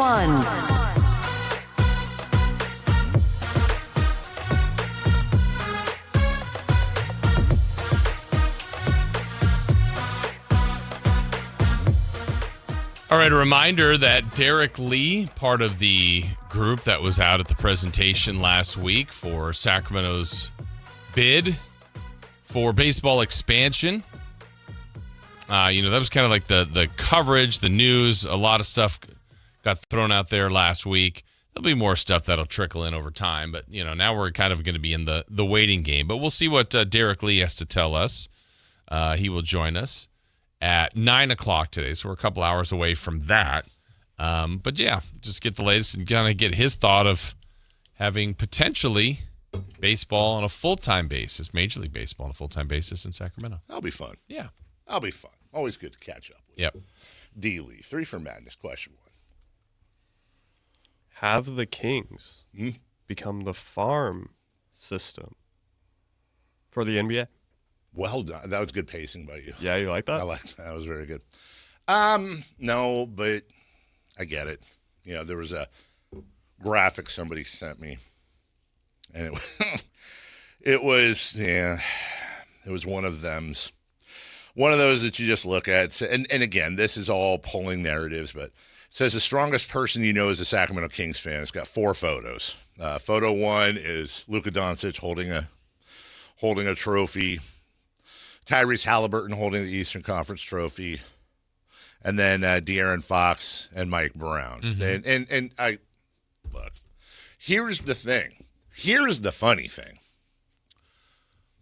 Not that this would have ever happened, but I think there's one thing to keep in mind. If the Sacramento Kings rolled out a team last year and everybody was healthy and you had De'Aaron Fox, Luka Doncic, Tyrese Halliburton on there, and it was coached by Mike Brown, I don't think we're in the finals. Right. The idea of, well, if this didn't happen, the Kings would be, the Kings could be in the championship right now. Let's calm down about that. But it's tough to watch. I'm happy for them. I'm happy for Fox. I'm happy for Mike. I'm happy for Jordan McLaughlin. I'm really happy for Harrison Barnes, who, by the way, I don't know if you saw this graphic or not. I don't know if it makes him 7-0 or 8-0. I can't remember. But in the history of the NBA, players are undefeated in Game 7s when they play Game 7 on their birthday. And Harrison Barnes had his birthday, obviously, for Game 7. I'm happy for all of them. I really am, but it's almost like if I keep going back to Shawshank Redemption, right? But when it's like when Morgan Freeman's character Red smiled at the thought of after Andy Dufresne escaped Shawshank prison, and he smiled at the thought of Andy being at Sewataneo, taking his guests out on the boat in the Pacific Ocean, which has no memory. Like, I feel like, furthering the analogy, and sorry if you never saw the movie, I feel like we're all the Sacramento Kings are the Shawshank Redemption. They're the Shawshank prison of the NBA, and I feel like the 3 seed and the Beam Team year. Yeah, that was when Andy got everybody beers from the security guy or the whatever on the roof when they had to retar the roof in March or April, whenever it was. There's bright spots on occasion, but you're still in Shawshank. And then when somebody escapes, like Andy Dufresne, that's Mike Brown, that's De'Aaron Fox, that's Tyrese. When somebody gets out of Shawshank, you're happy for them in a sense, but also you're still in Shawshank, and it reminds you that while they're out there doing their thing, you're still doing stuff in here. And again, I think Kings fans, much like Andy Dufresne, we never committed a crime. That's the worst part. We never did anything wrong. We did everything right, but it's stuff that goes on above our heads. That's the tough part. Yeah, I mean, look, I think it's a fresh wound. It's a constant reminder. I'm kind of a little bit all over the place on this because part of me goes, we're way too sensitive as Kings fans, but I understand that. Yeah. But my example would be, do you think Laker fans are going, well, we had Mike Brown. They did. Cavs did. They don't. They just move on. They move on to the next thing. Yes, we most recently had Mike Brown, and we most recently had De'Aaron Fox. Dallas could go, wait, we had Harrison Barnes. We had Brunson. Yeah. I think we attach that, but also we can't then go, everything we do is fine. Like, we've made a lot of mistakes as an organization for the Kings. So I think it's a sensitive group. Totally get it because of the years of failures and missteps, but this is the one that's the freshest, and yeah, I know Kings fans will feel a certain way. Well, we've gone now. You can pretty much pick one out. It went what? Michael Malone won a title with the Nuggets. Luka Doncic. Then last year was Halliburton, and now it's Fox, Brown, and Barnes. It's really Fox and Brown. I think to your point's well taken. I think, and I'm nitpicking here, but I think part of the problem for Kings fans, I know for me, is that the Cavs were in the Eastern Conference Finals. Dallas is Cooper Flag. You mentioned another team. The Lakers were in the playoffs. And, they have LeBron and Luka. And all. It's like that's part of the problem is that everyone at least has something to believe in, like Brett Michaels used to say. But with the Kings, it's like right now. Probably didn't care about that when they were the 3 seed, huh? No. In the Beam Team year. No. It was just like, it's no, fine. No. It's our time. Yeah, absolutely. And it was short-lived. Yeah. By the way, the reason I woke up and my mentions had gone ballistic. Oh, yeah. And by the way, the point of this is really just to, bless you, really just to show that as long as you, as a Kings fan, and I do recommend this to everyone because it does help, as long as you can imagine the worst things. Not the worst things, I guess, but if you just imagine the terrible outcomes, it's not that easy. Somebody went back and found a tweet of mine that said, in June 2026, De'Aaron Fox, Harrison Barnes, and the San Antonio Spurs defeat the Oklahoma City Thunder to advance to the NBA Finals. They will face Mike Brown and the New York Knicks. Now, it's just a news report. But the weird thing is that I tweeted that July 1st of last year, the day before Mike Brown actually got hired. That wasn't – the sad thing is that's not me being some Nostradamus. That's just me being a Kings fan going, well, that's just about the worst thing that could happen. Yeah. I know Hallie's out for the year. I'll bet you Mike Brown gets hired. Watch. Now they're going to face each other in the finals. Yeah. And it happened. And here we are. Yeah. Just embrace the pain, Kings fans. We're living in the middle of a Shakespearean tragedy. Number 2, please. Question 2. Do the Thunder need to change anything in the offseason? I wouldn't touch it. I wouldn't touch it. I think the San Antonio Spurs are going to win the NBA championship. I could be wrong, but that's who I'm picking. And the Oklahoma City Thunder took the Spurs to 7 games in a hell of a series, and Chet Holmgren played like absolute garbage. A.J. Mitchell was hurt most of the series, and so was Jalen Williams. And Jalen Williams isn't just like, look, he's not Wemby and he's not Shea, but you could argue, at least right now, apologies to Castle and Harper, but you could argue that Jalen Williams is the 3rd best player in this series behind Wemby and SGA. I mean, you could argue it. He's certainly a hugely important piece. Does Sam Presti take some of his draft capital and weapons? And he sure as hell could do a lot of things. He could go out and get Giannis. He could go out and do a lot of different things. I don't know, man. They already won a championship, and they were a game away. And I truly believe that had they been healthy, and ifs and buts, I get it, I think they would have probably won this series. I think the worst thing Presti could do right now is panic with this team. Yeah, there's no need to panic for sure. I remember going back 3 seasons ago when they were the first time they were the 1 seed, and they had all those assets, and I thought, man, it would be tough to do anything because you have the best record, but you could do just about anything, and they didn't, and they ultimately didn't get to the finals. Then last year, I thought the big move was to get Caruso and get me. That was risky. There was some risk there, but that was a subtle, great move. They ended up winning the title. This year, still the same kind of assets. I felt like they can still get just about any player. Yeah. And I think they really need to think about that. Not that nothing's broken. Yeah. And maybe it's just getting Jalen Williams and Mitchell healthy at the right time. But the Spurs are not going anywhere, and other teams are coming for these guys, and the gap isn't, major between them and other teams. I think I would be a little bit more aggressive if I were him. Again, they don't have to. It's not broken. But because they can do it, they have draft picks, and they have young players that other people may want. I think they could get Giannis or someone that they think they can help them for a long time. I would do it. Yeah, they have the capital, and they also have just about everybody sewn up that matters and under control. The one thing that you and I can't speak to because we're not in the locker room and we're not, these guys all pretty much came up together. Mm-hmm. So if I'm Sam Presti, I am a little worried about what type of psychological effect it would have in the locker room if, one of those young guns where they all went through the 40 and 42 year, went through the down times together, that chemistry is a real thing. We talk about team, winning culture and team culture and all that. And you got to have the talent to do that. But then once you do, it is kind of a wake-up call. And maybe it's a good wake-up call. By the way, it can work in the other way that, one of our best friends has just been traded. All right, now it's business. It could be me. Nobody get comfortable. But, man, I think a lot of people – I think Chet Holmgren is going to have a really, really tough offseason. Yes.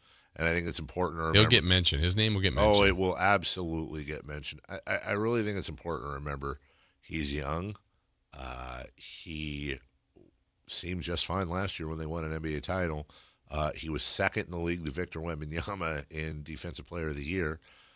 This is another. I mean, he's basically he's the closest thing there is to Victor Wembanyama. Well, and that's the thing. If that's the comp, he's going to fall short. Yeah. I mean, that's not fair to him. He's not. He's really good, but he's not him, and he had a really bad Game 7. So it's one of those. He had a really bad Game 7. But I think, as usual, the hyperbole in NBA circles, Twitter circles, social media circles is going to get completely out of control with Chet Holmgren. It's important to remember what the guy did for 90-plus games a year.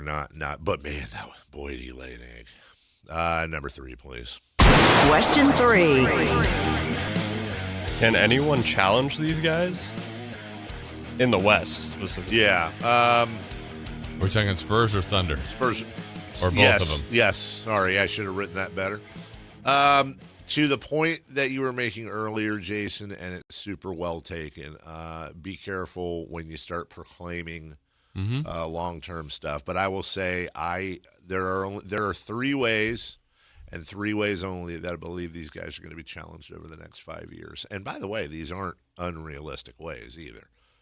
Number 1, injuries. You're just a Wemby or a SGA, or as we saw in this, Jalen Williams injury away from being a mortal team. Number 2, cap casualty.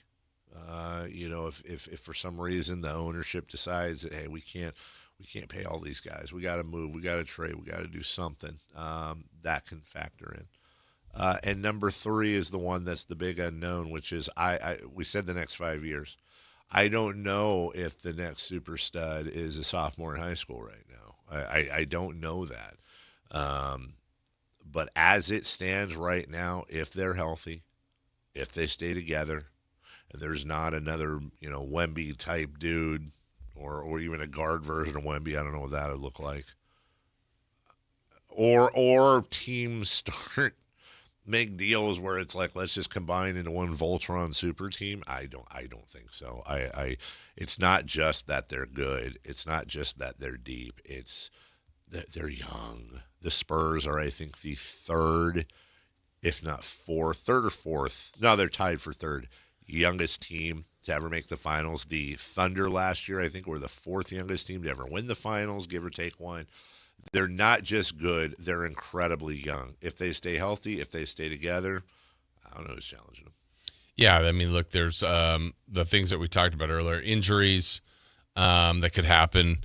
The other part is there's something about chasing than being chased. Yeah. Like if you're it was different for the Thunder chasing their first championship than it was defending it. Doesn't mean, look, they were so close, and they were more than capable of doing it. So if the Spurs were to win it, is it that disease of more or whatever that goes on? But yeah, I mean, I would think right now, obviously, these two will be the heavy, heavy favorites in the West for the foreseeable future. But we just don't know what this offseason, I know you mentioned it as a team to watch out for Giannis was Minnesota. Mm-hmm.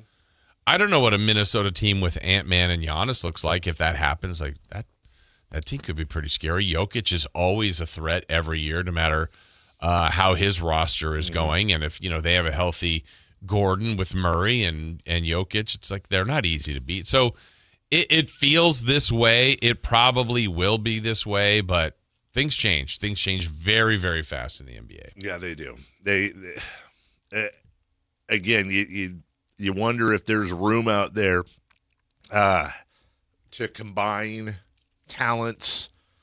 Maybe a team finally said, for example, like the Bucks. The Bucks, to your point, have a lot to say in whether or not somebody else can challenge. Now, let's say the Thunder go out and get Giannis out of the coop. Oh, holy crap. I also think some of the deals being floated out there right now for Giannis are incredibly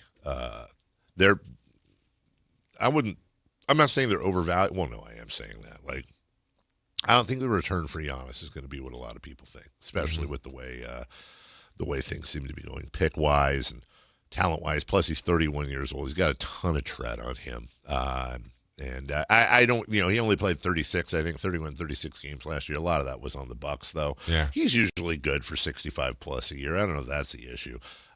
But you also, the funny thing is, with both the Thunder and the Spurs, they both have the they both have the weapons to go get Giannis out of Yes. And that's where I don't know that either's going to happen, but it does cross off a lot of things. Number one, superstars almost always go to the opposite conference. So there you go. They're both in the West. Number two, maybe Oklahoma City, maybe San Antonio, maybe they're not all in on Giannis. But the moment they start hearing, and if I'm the Bucks, I am absolutely finding a way to leak if there's anything there that one or both those teams are discussing it. Because if you're the Bucks, you absolutely want the Spurs and Thunder getting into a bidding war. Right. They both have the war chest, player and draft capital wise, to acquire him. And if you're the Spurs, one of the biggest reasons you may want Giannis Antetokounmpo is so that the Thunder don't get Giannis Antetokounmpo. Because I honestly think if one of those two teams were to get Giannis, right now I think they are dead even. I think you can play that 7-game series between the two of them again next year when Wemby's even better. But if OKC is healthy, I think it's a pick 'em for the two of those. But if one of them gets Giannis, depending on what you have to give up, but it does make you wonder, could the Spurs turn and throw De'Aaron Fox, which is the name everybody goes to? Could they throw De'Aaron Fox and another player or two that's not Wemby, Castle, or Harper? And they've got 3 first-round picks. The Kings pick swap in 2031 is a massive chip for them to play with. It's going to be interesting. Think about that defense, or what that back line could be with Wemby and potentially Giannis. That's the scary thing. Yeah. Because we talked about it with Wemby before. Here's the thing. You would have to figure out the salaries.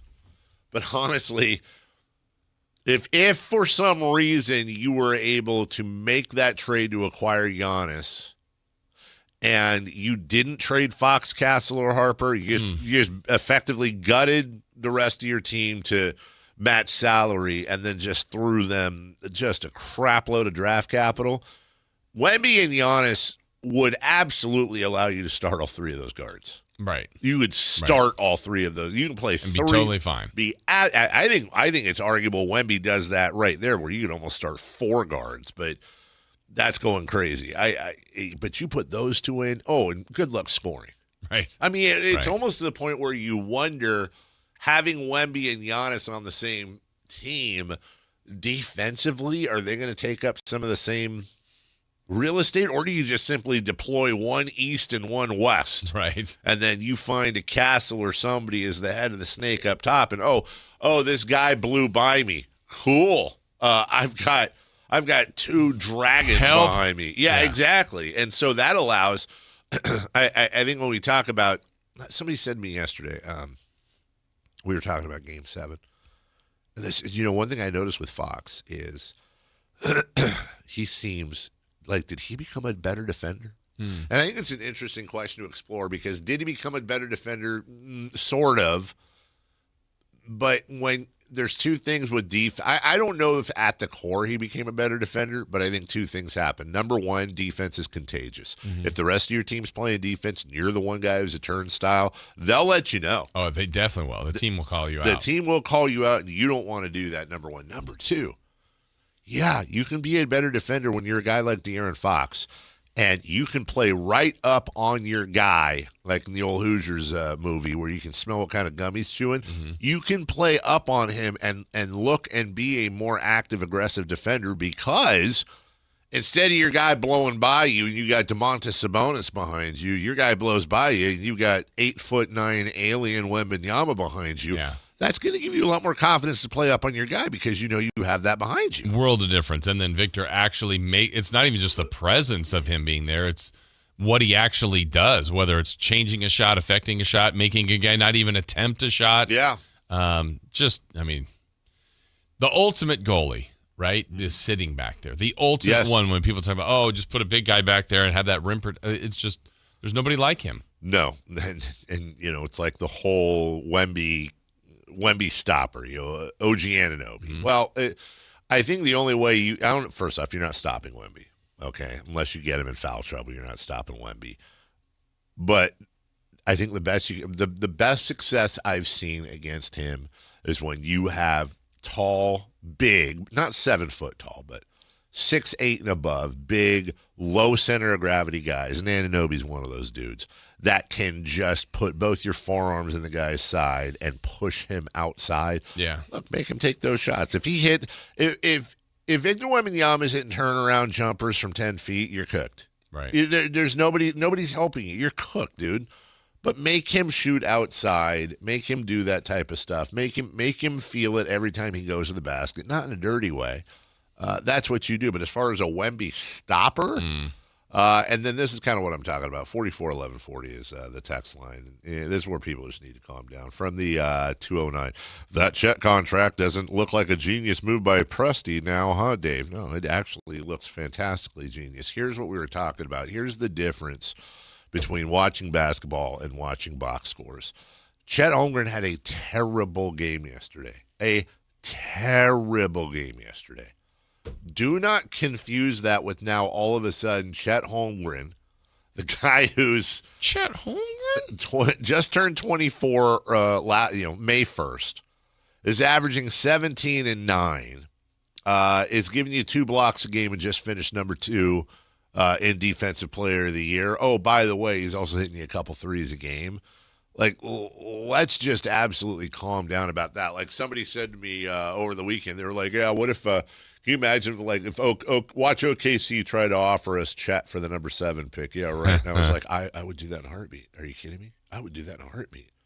I would absolutely. And I know people are losing their minds right now hearing me. Like, dude, if we got a Chet Holmgren with the number 7 pick, an anchor for your defense, a guy at 7'1" that can do the thing. He's not Wemby, but my goodness gracious, you can only hope and pray. It's like you want to hold on to the 7 pick for the 3% chance you're going to get a better pick than Chet Holmgren. Let's not get too silly over Chet Holmgren's bad game. He is still a fantastic player. Look, man, if the Thunder want to get loose on Chet Holmgren this summer, I, as a Kings fan, would love nothing more than to that's what we're talking about when it comes to defense. Yeah. That'd be the best. Let me ask you this. Would Chet Holmgren instantly become the best defensive anchor we've ever had? And I'm aware we've had Ron Artest, but he's not. When I say defensive anchor, I mean big man, down low, goalie. Oh, yeah, for sure. Because I think the only all defensive players the Kings have ever had are Doug and Ron. Yeah. And they're wings. And they were gifted defenders. Yes. Different to have a rim protector. I'm trying to think. Is Keon Clark our best rim protector that we've ever? Dallenberg. Yeah. Whiteside. Well, Whiteside, yeah, but Whiteside when he was with us. Dylan Cardwell. Yeah, I'm going to tell you. Imagine that. Imagine Cardwell at power forward and Holmgren at center. Somebody's got to score. But rumored Mitchell Robinson. Is that? No, it's not. Okay, I'm joking. Calm down. We'll take a break. When we come back, I don't know if you knew this. I was looking through some numbers yesterday. Did you know De'Aaron Fox and Mike Brown are both in the NBA Finals? Do you remember they were both Sacramento Kings last year? I do remember that. We'll talk a little bit about that next. Take Sactown Sports with you everywhere you go with the Sactown Sports app. The most in-depth coverage of the Kings and 49ers. A library of written and video content. And all your favorite personalities all in one place. Download the Sactown Sports app today and get in on the action. Your local sports leader. Sactown Sports 1140. From the FIFA World Cup to competitive business environments, grand ambitions lead to game-changing achievements. At Bank of America, we're there to support businesses at every step, providing insights and expertise to help you gain an edge. He shoots, he scores! What would you like the power to do? Explore winning business solutions at BofA.com/gamechangers.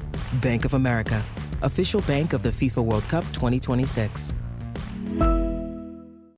Indeed presents hires you can't afford to get wrong, like customer service associate at a dry cleaning shop. Yeah, hi. I'm here to pick up my suit. Ah, yes. Here you go. There must be a mistake. This is too small. It shrunk a whole lot. Look on the bright side. Now you have a suit you can give to a child. This is a job for sponsored jobs. This is what happens when you don't sponsor your job on Indeed. Next time, get matched with quality candidates with Indeed sponsored jobs. Visit Indeed.com/hire now and sponsor your job today. Injured at work, slip, trip, or a heavy object fall on you? Fareed Guptill, Esquire at DTLA Law Group fights to get you paid while you recover. Don't wait. Protect your rights today. Text Injury Help to 40222 or visit calldowntown.com now. That's Injury Help to 40222. Text rates may apply. Office located at 560 Santa Fe, Los Angeles. Results or outcome may vary. No attorney-client relationship is implied. Visit them at calldowntown.com. That's calldowntown.com. This is the story of the one who keeps multiple buildings running smoothly day after day. Plumbing that flows, HVAC that hums, cleaning supplies that keep surfaces sparkling. That's why she counts on Grainger. With easy reordering online and 24/7 support, Grainger helps her keep the products she needs on hand. So shelves stay stocked and buildings stay ready. Call 1-800-GRAINGER, click Grainger.com, or just stop by. Grainger, for the ones who get it done. Talking about guns with others might not always feel comfortable, but it could save a life. Here's a way to start a conversation. Your family is going over to your neighbor's home for dinner for the first time. How would you ask if there are any unlocked guns in the home? Hey, we're so excited for tonight. Before we come over, though, may I ask if there are any unlocked guns in your home? Our guns are stored securely, locked in a safe that the kids can't access. Awesome. Learn how to have the conversation at agreetoagree.org. Brought to you by the Ad Council.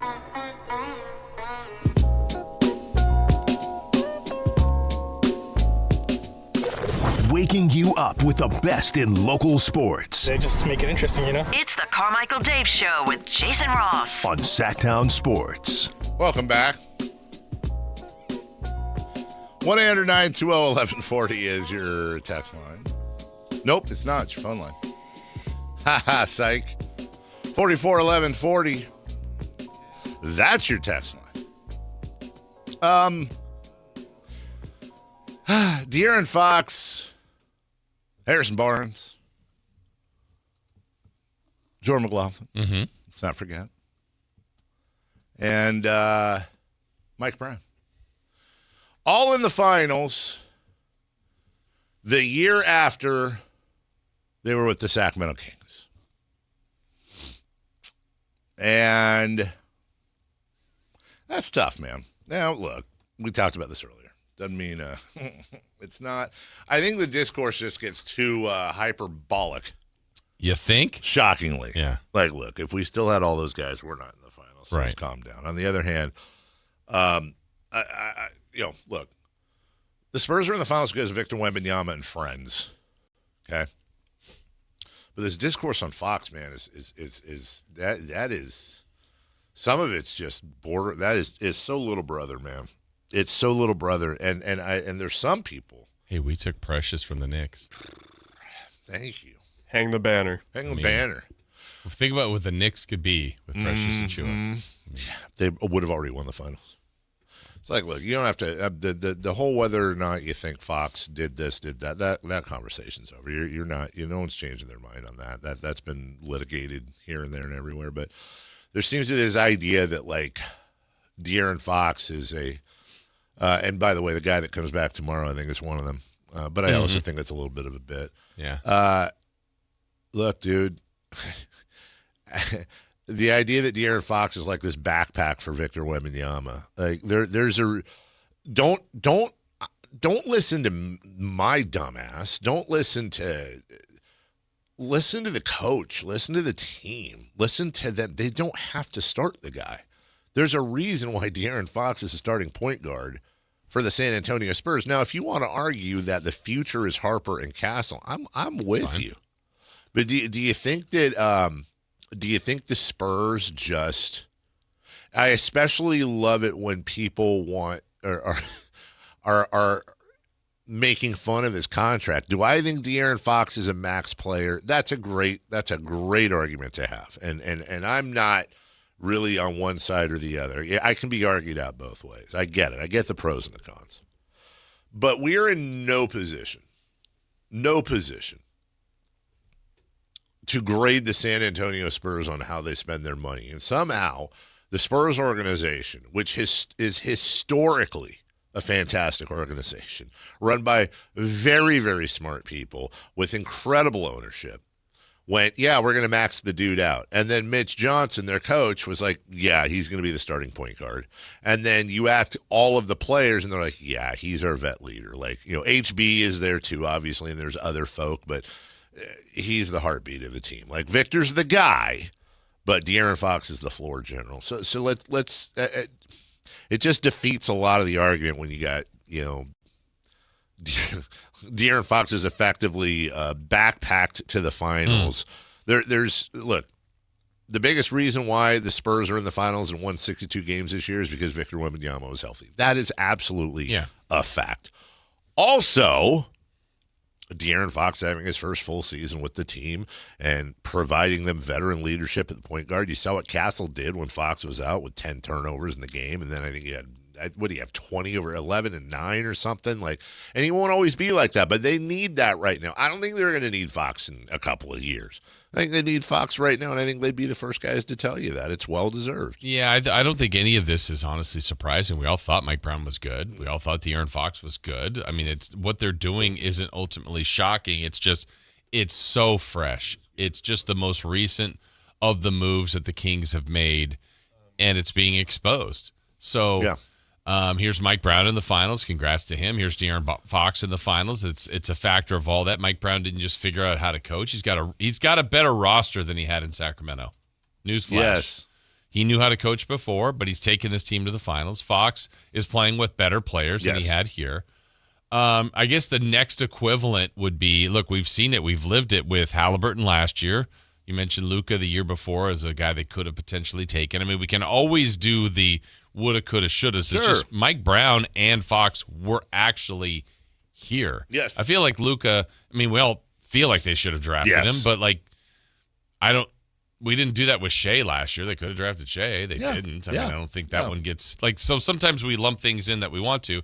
But let's say, what would be the next? Oh, the Kings pick 7th. Who's 8th? I think it's Atlanta. Mm-hmm. So if Atlanta gets the rookie of the year, the best player in the draft, and that player goes, we're going to be in our feelings next year. Yes, we will. We could have drafted. Yes. They could have. Yes. They could have drafted that guy. Yes. So a lot of times we attach it to it, but I also think, Mike Brown was let go. He was fired. Yeah. I think part of the Fox issue for a lot of people, and I'll include, it's just the return. Yeah. If we felt like the Kings got a fantastic return and Fox went and did this, you made a trade. Yeah. I don't think people feel like the Kings got a fantastic return. And that's right. I think that's a pretty common sentiment. And then Fox is in the finals. That's well said, Jason, because it's not just this. The final stuff is whatever, but it's all just this is the you got a divorce. That sucks, and there's a lot of stuff that sucks with it. But now you're seeing your ex-wife looking phenomenal on the red carpet with the guy that plays Thor for the premiere of The Thing or whatever. It's never been happier. Yeah, and you're like, well, okay, I don't have a problem with that, but now everything that led up to it. And by the way, my new wife doesn't compare. And I know that deep down. I know that what I replaced my ex-wife with, woof. Literally, woof, right? And that's on me, right? I'm getting uncomfortable with this. Deeply sad comparison.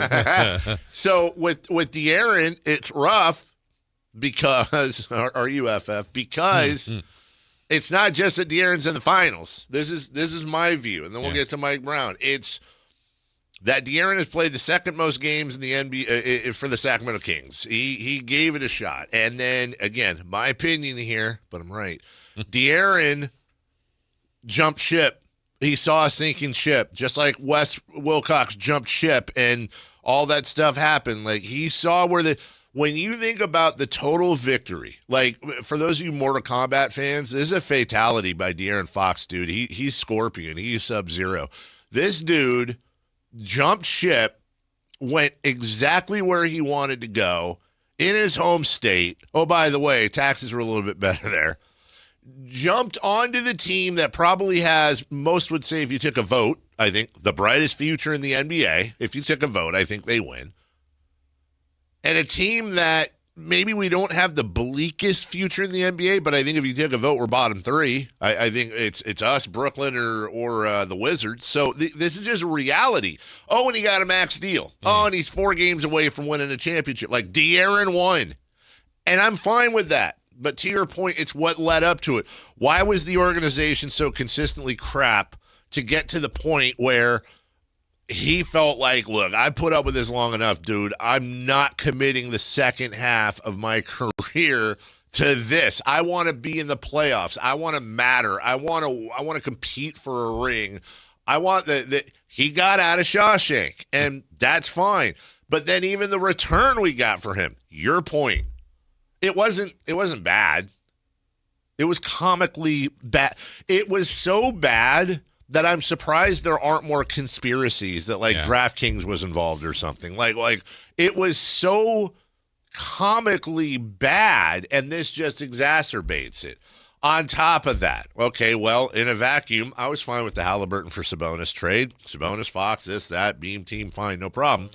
But you've got Tyrese Halliburton in there. Yeah. And then Mike Brown, I was one of the guys that said, yeah, he had to go. He had to go because you weren't going to trade the rest of the roster. They weren't going to do that. But why did Mike Brown have to go? Because Mike Brown had been put in a position where he'd lost. There was nothing he could do. And then the way they did it, on the way to all that stuff, and now he's in the biggest fishbowl. He is in the biggest pressure pocket in the NBA, and he somehow also is 4 wins away from the finals. It just exacerbates. It's not just how great they're doing, and I'm fine with that, but then you come back, we're still in Shawshank right now. He had to get to the finals. Yeah. And he's done it. Garrett, good morning. You're on with Dave and Jason. Hey, good morning, guys. If De'Aaron Fox got the fatality, then in my opinion, Mike Brown has the flawless victory. Mm-hmm. Because, going from the Kings winning first all-time unanimous Coach of the Year to being fired because he wanted to build the team his way. He was like, oh, man, defense. We need to build up defense. And for some reason, they took that and heard, okay, we'll sign you Sasha Vashenkov or whatever his name was. What's funny is I couldn't remember his name, and the guy who answered the phone, it took us like 3 or 4 names to get through to remember that did happen. Sasha Vashenkov. Great trade. But it blows my mind. We live in this new society where everything is, I call it the microwave society, where we want things now. We want now. Because Mike Brown, after the Coach of the Year, stumbled a bit because we didn't build on defense, we threw him away. Yes. I don't agree with that. I thought that's where the Kings messed up, and I honestly hope that Mike Brown wins this in a sweep. I don't care about De'Aaron being in it. That's beside the point. Like you said, Victor Wembanyama is the reason why the Spurs are in the finals. Yep. If he wasn't there, they wouldn't be there. That's right. Mike Brown, he's there because he helped. Yes, he has a much better team than he had with the Kings, but he helped bring them to that level. And I just hope to God that Mike Brown wins this and rubs it in the face of the Kings organization. Thank you, Garrett. He will not. Yeah. He's been very classy. Right. He will not. That would be kind of funny if he turned heel. He's like, But yeah, both. We'll have comments a bit later, but both Fox and Brown mentioned or addressed Sacramento. And they've both been, of course, they're going to be classy on their way out. But it's tough times, dude. Yeah. We'll take a break. More on that later, including at the 8 o'clock hour, we'll recap Game 7 of the Western Conference Finals. Hey, this postmortem at 8:28, I got a question. Was that in there this morning? Or no. Okay, thank you. Because I swear I was looking for it, and then I was like, did I miss it? And then it's, okay, so at 8:28, we'll do an OKC postmortem. When we come back, we'll go around the diamond. And what a great weekend for Jason Also, what a bad weekend for Jason, too. Happy and sad at the same time. We'll explain that. We'll talk about your athletics next. Take Sactown Sports with you everywhere you go with the Sactown Sports app. The most in-depth coverage of the Kings and 49ers. A library of written and video content. And all your favorite personalities all in one place. Download the Sactown Sports app today and get in on the action. Your local sports leader. Sactown Sports 1140. Progressive knows you think the grass is always greener. Like maybe you ride a motorcycle. But today, it's raining. So you wish you had an RV. But if you did, you'd have to listen to some guy parked next to you at a campsite plays acoustic guitar. Now, before you start wishing you had a boat, remember, your brother-in-law would invite himself every weekend. Permission to come aboard, Captain? But one thing that is greener is the money you could save when you bundle your RV, boat, or motorcycle with your home or auto with Progressive. Progressive Casualty Insurance Company affiliates and third-party insurers. Not available in all states or situations. Pump up the volume. Business moves fast. Orders roll in, deadlines close in. When you ship with USPS Ground Advantage, you can keep up with confidence. Every package stays in our secure network from dock to door. And with nationwide reach, dependable tracking, and upfront affordable pricing, you get built-in peace of mind. You run the business. We run the routes. Visit USPS.com/Ground Advantage to learn more. No way. Gas prices shot up again. I know, but I got us covered. So generous. What's your deal? What's my deal? I went to Metro and saved. Got 4 lines for just $25 each and 4 free new Samsung Galaxy A17 5G phones and all on the T-Mobile network. Ah, how about we go to Metro today? Get that more for your money feeling. Visit your Metro by T-Mobile store. Just bring your numbers. Net available if you've been with Metro or T-Mobile in the past 180 days. We all hear the radio ads about the IRS. They tell you to be afraid, to be scared, and they try to frighten you into calling. I'm not here to do that. Tax Relief Advocates is different. TRA is here to tell you that if you owe money to the IRS, whether it's $5,000, $50,000, or $500,000, we have a solution. It doesn't matter if you're sitting in your car, at work, or with your kids. No matter where you are, call now. 800-575-8157. Don't lose hope. TRA can eliminate or reduce what you owe to the IRS. Generous programs are now available that can give you a fresh start. Our passion is taxes and helping individuals fix their IRS problems. We have over 1,000 5-star reviews on Google and an A+ with the Better Business Bureau. You don't need to be afraid of the IRS any longer. End your tax nightmare today by visiting us online at TRA.com or call 800-575-8157. That's 800-575-8157. Tax Relief Advocates. Real solutions for real people.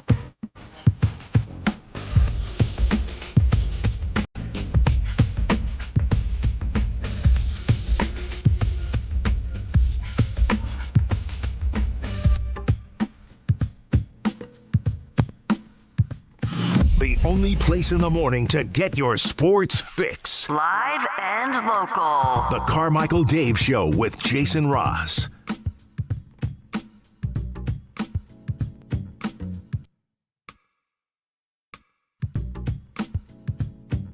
Can I do a quick shout out? Shout out. Shout out to Sweet Tea. I love Sweet Tea. Dude. You do. I really do, man. Started to have more tea lately. I usually don't like tea. Really? Yeah. What kind of tea you been having? Like herbal? Regular? Yeah. More like hot tea. But I like, is sweet tea, that's probably the tea you use for an Arnold Palmer, right? It can be. Usually, it depends on lemonade. Will be the sugary stuff in there. Lemonade's usually really sugary. Mo sugar. Mm-hmm. My trick is I use. I'll mix it up. This is where I get crazy, Jason. Crazy. Is I'll boil some water. You gotta mix the sugar in when the water's hot. Otherwise, it won't dissolve. Okay. That's how you get the little granules at the bottom. So you're effectively making a giant simple syrup, and then I'll just put like 2 bags of regular old Lipton. Now I use decaf because I drink a lot of sweet tea, and I will, I'll start working on cars and stuff. So I got to monitor the caffeine. I just built a den. Right? Hey, let's go to IKEA. Boy, that tile grout needs a cleaning. Yeah. Give me a toothbrush. Why am I at my neighbor's house? But that's my base is 2 things of Lipton regular old black tea. Then this is where I get a little crazy, Jason. Little thing of decaf Earl Grey, a little Earl Grey bag to give it a little of that Earl Grey flavor. Maybe every once in a while, I'll throw a peppermint in there. Maybe garnish it with some mint. You are crazy. Got to be honest, man. I'm kind of a rebel. Yeah. But always having a jug in the summertime. I hate summer, you know that.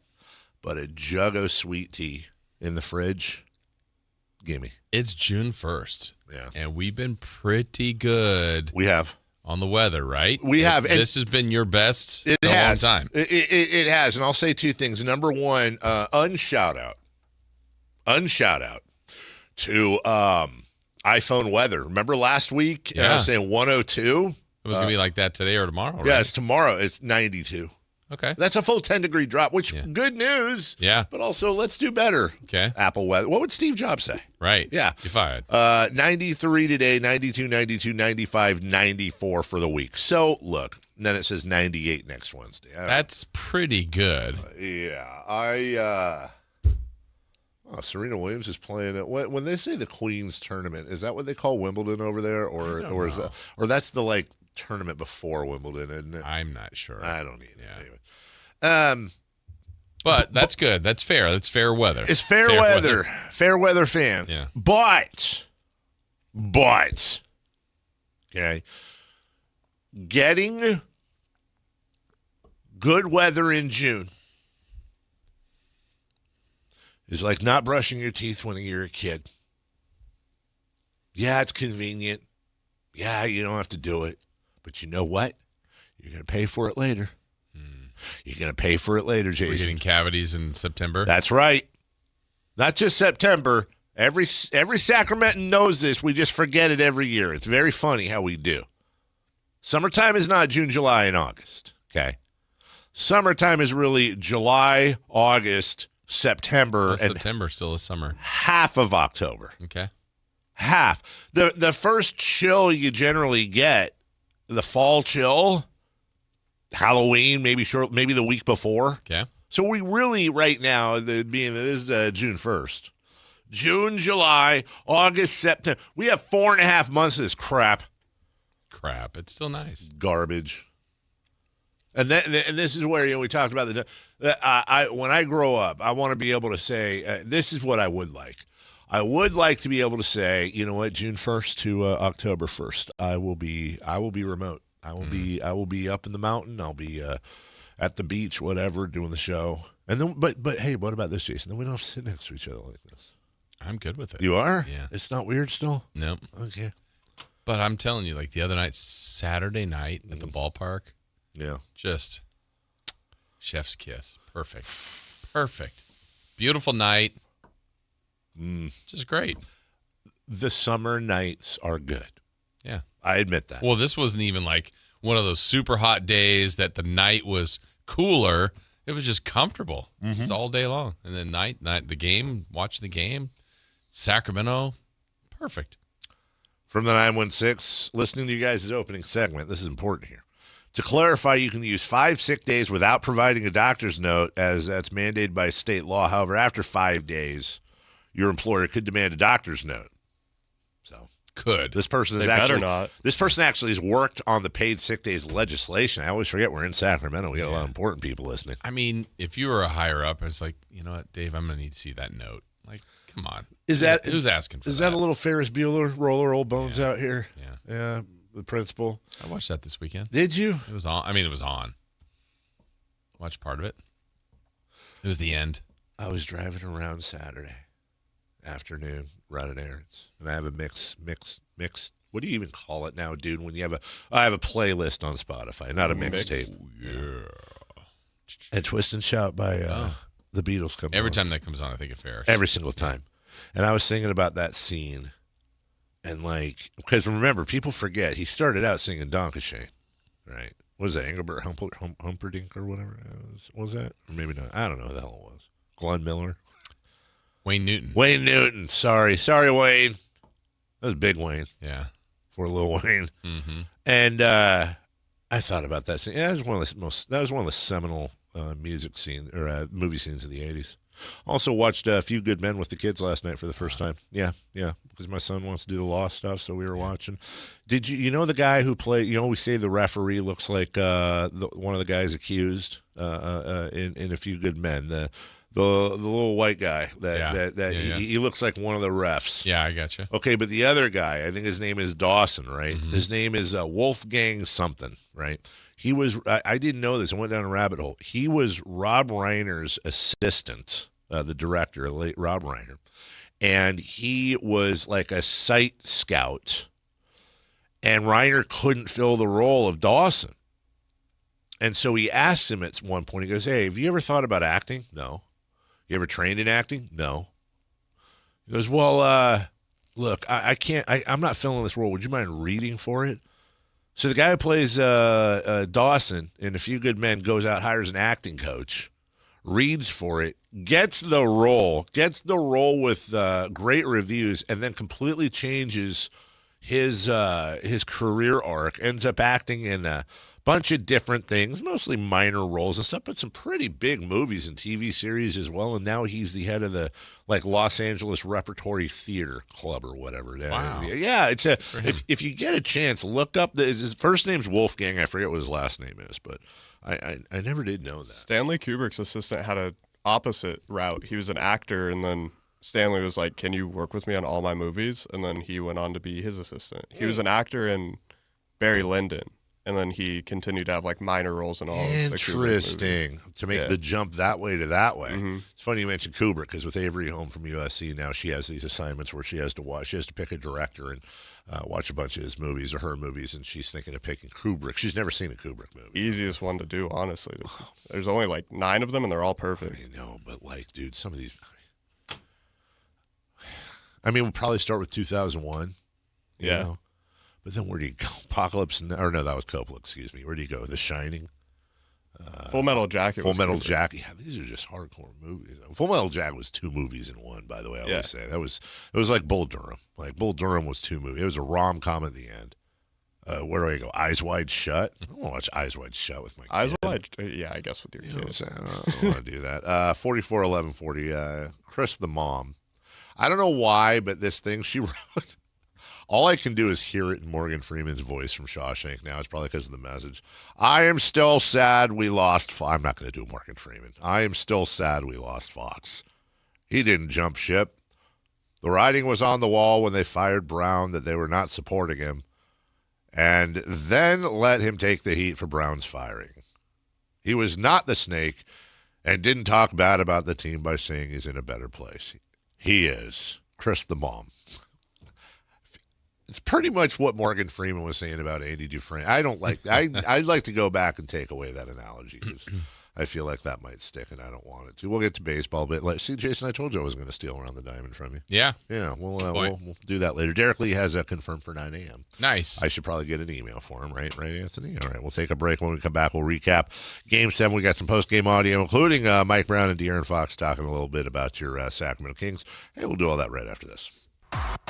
Like and subscribe to the Sactown Sports 1140 YouTube channel at Sactown Sports 1140 to get the Carmichael Dave Show with Jason Ross, Matt and Kayla, and the Drive Guys with Kevin Gleason and Alan Stiles on demand and at your fingertips. Get your fix of the Sacramento Kings, 49ers, Giants, Athletics, NFL, NBA, and the latest in sports and entertainment all in one place at Sactown Sports 1140 on YouTube. Your local sports leader, Sactown Sports 1140. This is the story of the one. As a safety manager at a manufacturing plant, he does everything he can to keep his coworkers safe. From finding ways to reduce risks to keeping safety supplies in stock. And for that, he relies on Grainger. Grainger offers a broad range of quality products and next-day delivery, so he can always play it safe. Call 1-800-GRAINGER, click Grainger.com, or just stop by. Grainger, for the ones who get it done. Sacramento weather is brought to you by Bonnie. I'm meteorologist Kelly Curran in the KCRA 3 Weather Center. We're expecting lots of sunshine throughout the morning hours. Temperatures will start out in the upper 50s, but climbing into the low 90s with light winds this afternoon. Get the latest forecast on the KCRA 3 News and the KCRA app. Oh, the Sacramento heat. Right now, get your AC professionally tuned up for as low as just $59 and enjoy your summer nice and cool. Plumbing, electrical, heating, and air, Bonnie.com. Summer restrictions apply. License 696-355. From the people who brought you It's the Dog Park comes. Your dog is limping, but she seems fine. Plus, you've heard they can fake it just to get what they want. So what's the deal now?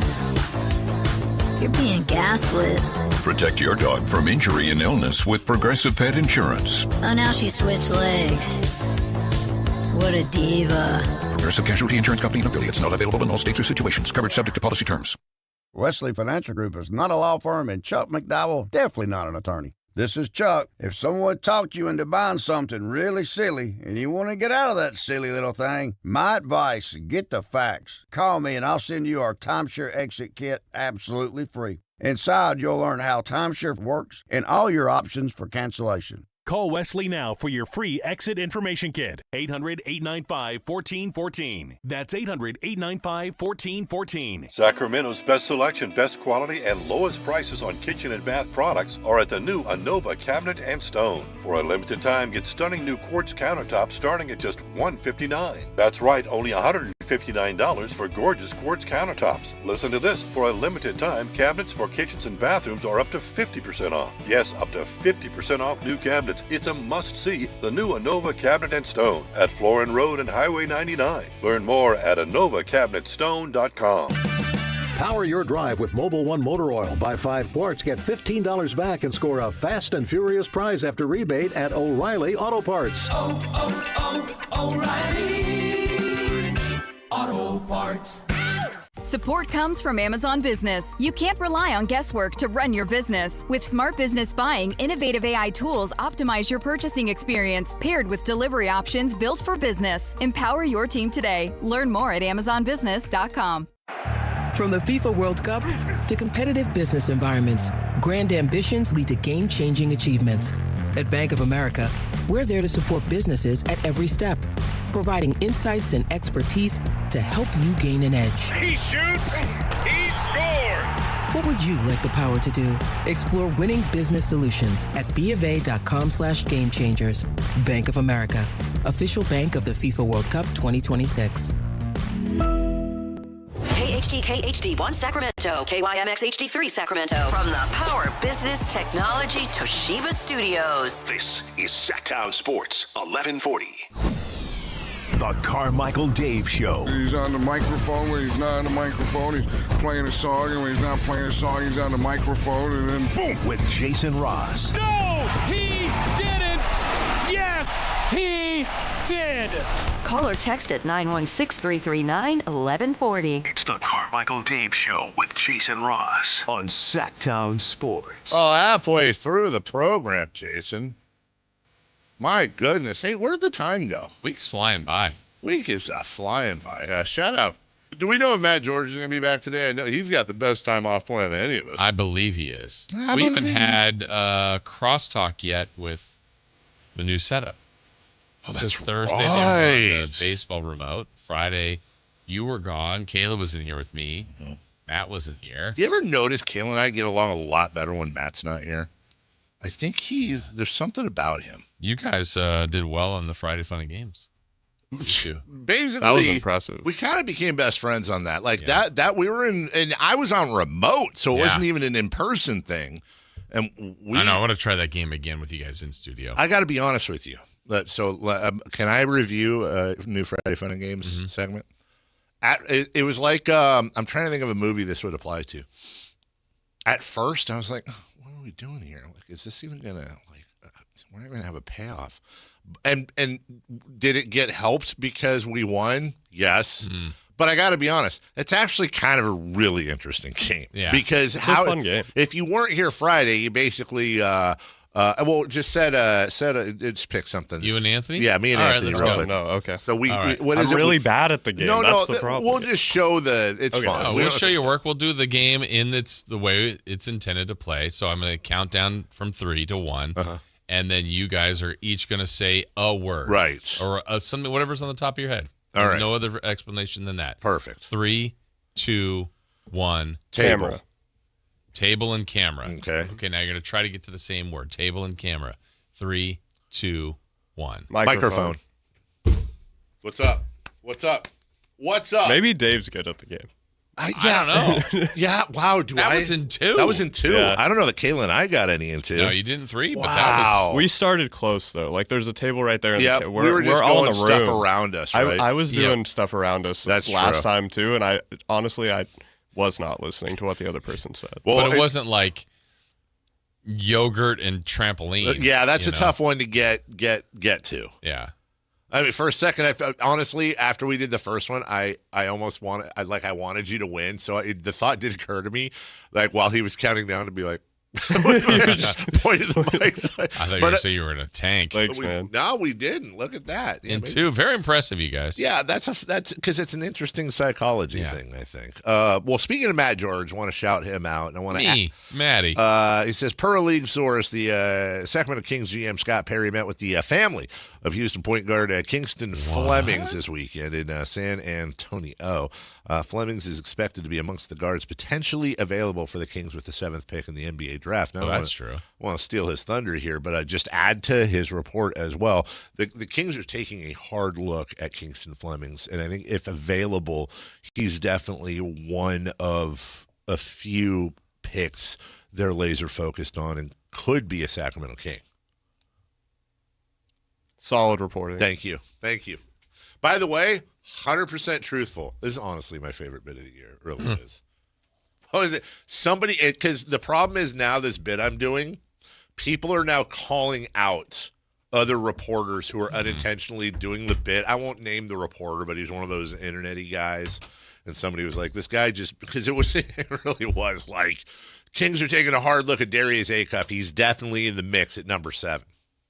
Have the Kings talked to you about your reporting? I'll be. Did I say this on the air last week or not? I can't remember. I actually talked to Scott Perry about it. Oh, you did? He called you during the show. Yeah, that's right. I did say no, and it was just it wasn't a I'm going to say this. It was a hey, this is because Monty knew that bit because I remember the first year I did it. I got a call from Monty. He's like, dude, are you talking to somebody else? I was like, Monty, read the tweets. And so we read them together and started laughing. But it occurred to me, since this is Scott's first year dealing with my giant dumbass. leak in the boat. Yeah, right. Someone's talking. So I called him, and to be, I'll always be fair to off-record conversations, but I will say he was amused. We shared a good laugh. I just wanted to make sure he knew. Yeah. It's too bad they weren't picking first, because then you could literally put every player in the draft. Yeah, you could. They're all available. Considerations they're under deep consideration. 44-11-40 from the 916. Somebody was not listening earlier. Dave, even if Fox was on this team, that doesn't mean the Kings would be a playoff team. Everyone romanticizes the Beam team and forgets they didn't make the playoffs the second year. Literally. But what if Fox, Barnes, and Brown? Look at that. Then. And Luka and Tyrese. Yeah. Yeah. I think that's a playoff. And Jordan McLaughlin. And Jordan McLaughlin. Oh, let's not. You know what? Sorry, Jordan. Let's not forget Jordan McLaughlin. Yeah. Okay. Let's just not forget him. But what we will remember though is the Game 7, and boy was it a fun Game 7. Even after Daddy took the T-Bird away. Here's Sacramento's Jared McCain. Handing to Wallace, driving left, stutter stepping. Out front to McCain, long 3 straightaway. Get it? Good it is. Chichinga Thunder Moneyball, J-Mac, and 3s on the menu tonight for the Thunder offense. I had to go online on YouTube and then fast forward to edit it up to play that call. Not that particular call, but to play that for my daughter, who is fascinated with Chichinga Thunder Moneyball. Really? Why? Because we were watching the game, and I said, hey, did you know that on Oklahoma City Thunder radio, whenever one of their guys hits a 3, the announcer goes, 3, Chichinga Thunder Moneyball. And she goes, no, they don't. And then I found it, and I played it for her, and now she's like, that's the great. Again, she doesn't really know sports, but she watches with us. She's like, that's the greatest thing I've ever heard. Is he like a national announcer? Like, she basically thought he was Vince Scully. So here's one. This will be for you and Anthony. Are you pro or con on having like if I'm listening to Thunder basketball now and Yeah. they make a three, like Yeah. you have to hear that, right? Yes. Like why would it not be that? Yes. But are you for that or against it? I am for it. It can't be forced. Well, no, but it sounds like it's going to happen every Yeah. They're going to make minimum 10 a game. Yeah. So you're going to hear that at least 10 times. I think it adds to the call. I think it's got to be I think again, this is your world, and you No, that's know what I'm I asking. worship you guys. I think it has to be done right. I think Mike Breen is judicious in his bang, which, by the way, once again, want to reiterate. Bless you. I want to reiterate the triple bang is on the table. Mike Breen said the only way he'll ever break out a triple bang is if the Knicks are in the finals, and I am praying. If I get Brunson game winner, I need it. I need the triple bang, and yes, a Jalen. He better do it. Like if there's some, I think he should just keep going. Just bang, bang, bang. It's like 5. Bang. It's like, is he okay? Just keeps going. It's like holding on to the commentator to stop them from interrupting him. I'm all for those signature calls. Every time the Giants hit a home run, he hits it hard, he hits it deep. I'm fine with that with Dwayne Kuiper. Grant was to me one of the best ever at it. You get fouled and you hit your shot. Put it in the book and send it to the line. That is the thing is here's where it doesn't work, right? Signature. If you're a hometown announcer and you have a signature call, but that signature call is for like every time the Kings have one of their shots blocked, that's not going to work. It has to be for something good. Sure. And if it's for something good, I'm so putting him send the line was pretty much every single time. But what was the one he had for Macklemore? It was it was something about flight number 23. Oh, yeah. Something flight cleared Taking for off, yeah. something like Whatever that. his number was, yeah. But Flight again, 23. and I'm using Grant because that's just the one I probably know the best growing up. But I think it also can be like it. I think play-by-play announcers are at their best when they're not the action, but they're almost like a cue. Like this is not going to sound right, man.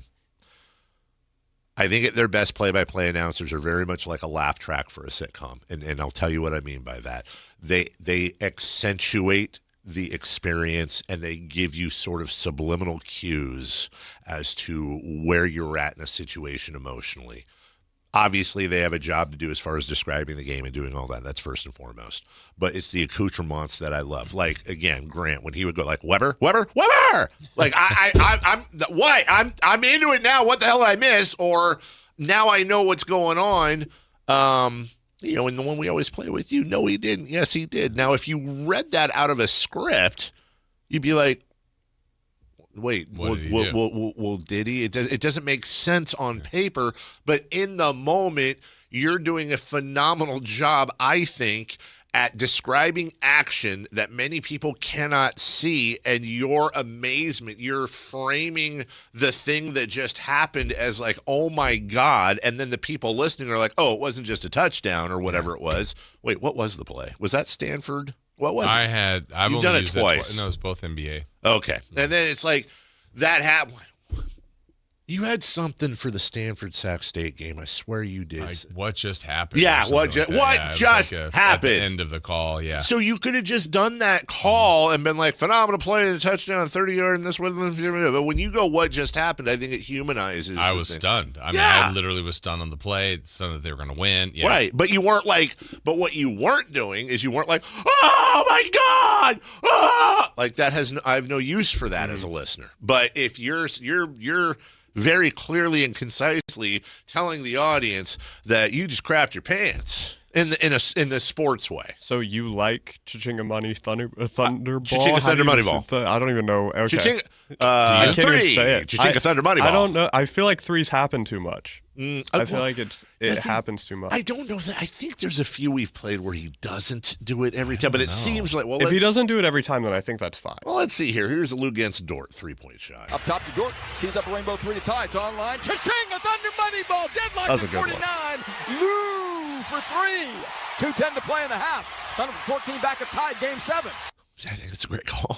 Because it's not just saying Chichinga Thunder Moneyball, but the emotion in his voice that not only did you know it was a Chichinga Thunder Moneyball, but it was a very important Chichinga Thunder Moneyball. Yeah. But if it's an unimportant one, then I don't know if I want because like you same could call. be October 30th. It's the third game, and you open up with a 3-0 lead on the Pacers. Right. It's like, I mean, I don't know if that should get it if that's your call, but is it like that big of a?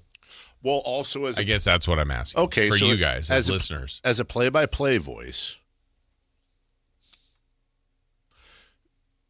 Is it even in your remit or part of your job to? I understand, not like we used to always have fun with Coase because Coase, who was, by the way, this is no disrespect. Like Coase was a great play-by-play voice, absolutely. But I would worry about him because he'd be like, Kevin Martin with the layup. Oh my God, it's 10 and it's 8-4 Kings. Mm-hmm. And I'd be like, man, that's a lot of voice to use. Right. Coase would get excited in the first quarter.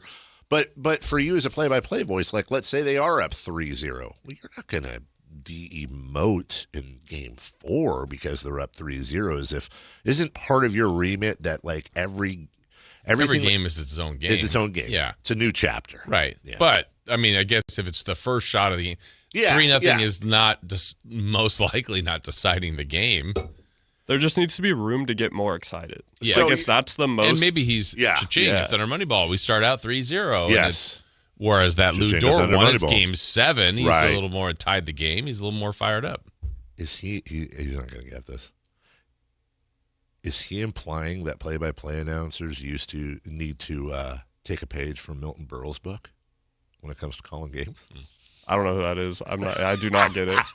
It's a phenomenal story. It's a fun. If you don't know what we're talking about, and I know a lot of you do, I don't even think I could get through explaining that without breaking the Uncle Milty. Well, there's a legend. You think I can? Mm-hmm. Uncle Milt had a reputation around Hollywood.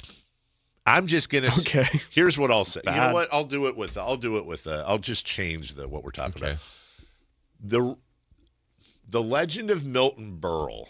And again, this could be legend, but the known legend about Milt is that he had a rather large foot. Okay. Very large foot.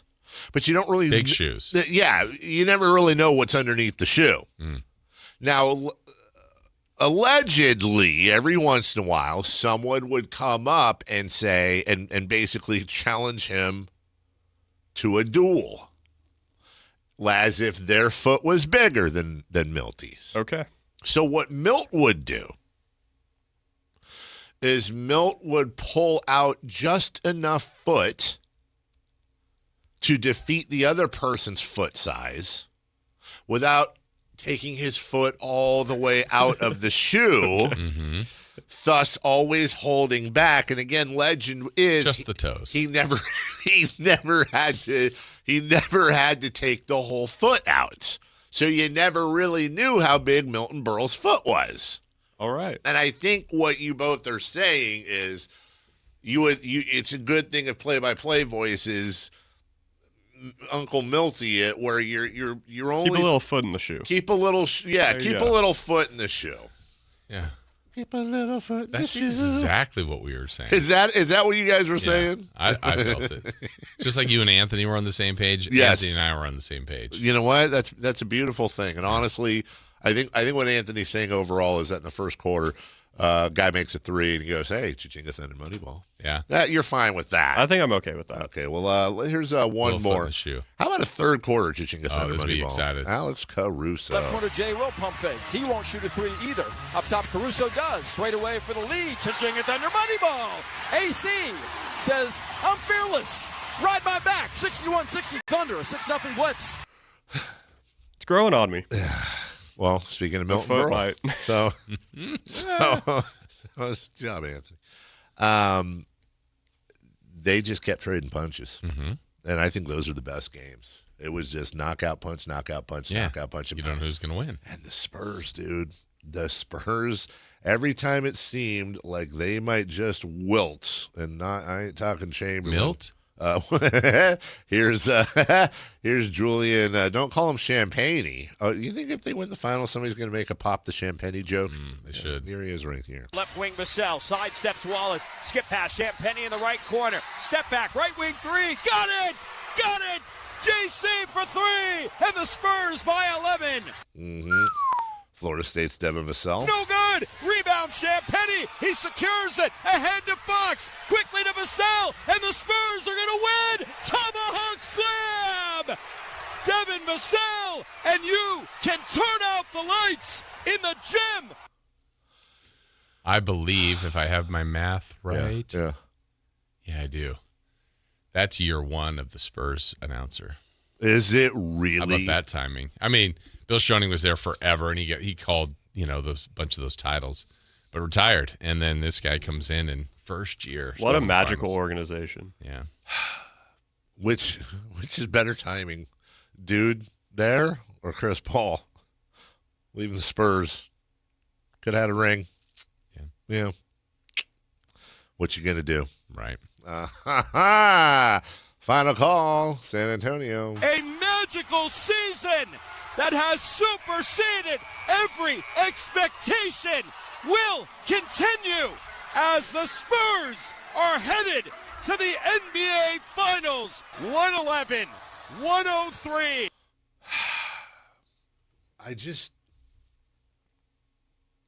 Dear basketball Jesus. I don't know how much longer I have on this earth. I hope it's a while. But I do know, I'm very confident that I have more years behind me than ahead of me. I have been a Sacramento Kings fan since I was a single-digit child, through 40-plus years of mostly hell and occasional, good.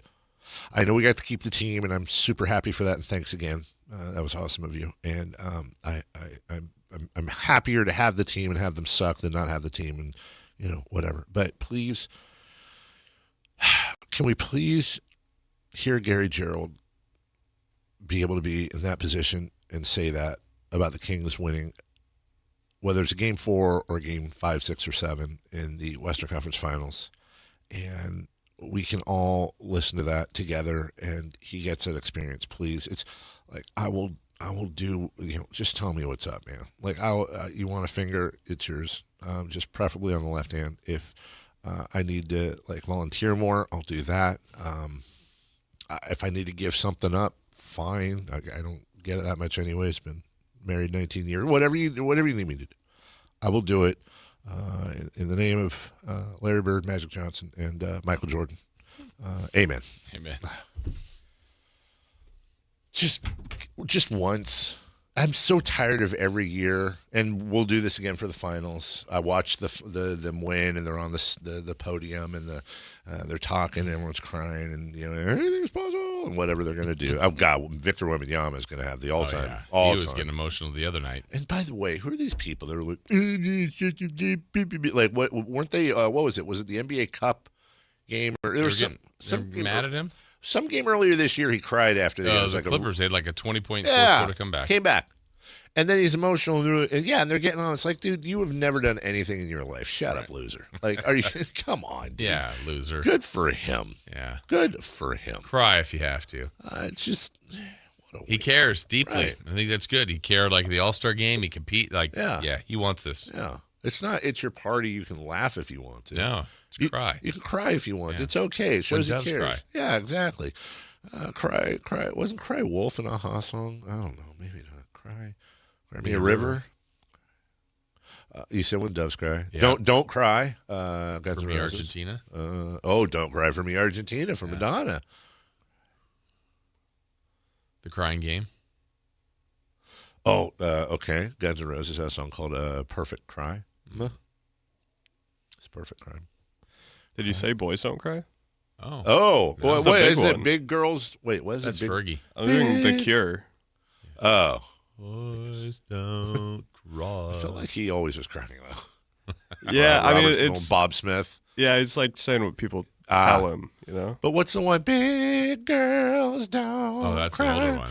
Big girls don't cry. They don't cry. I don't know. Number one in the city, guys.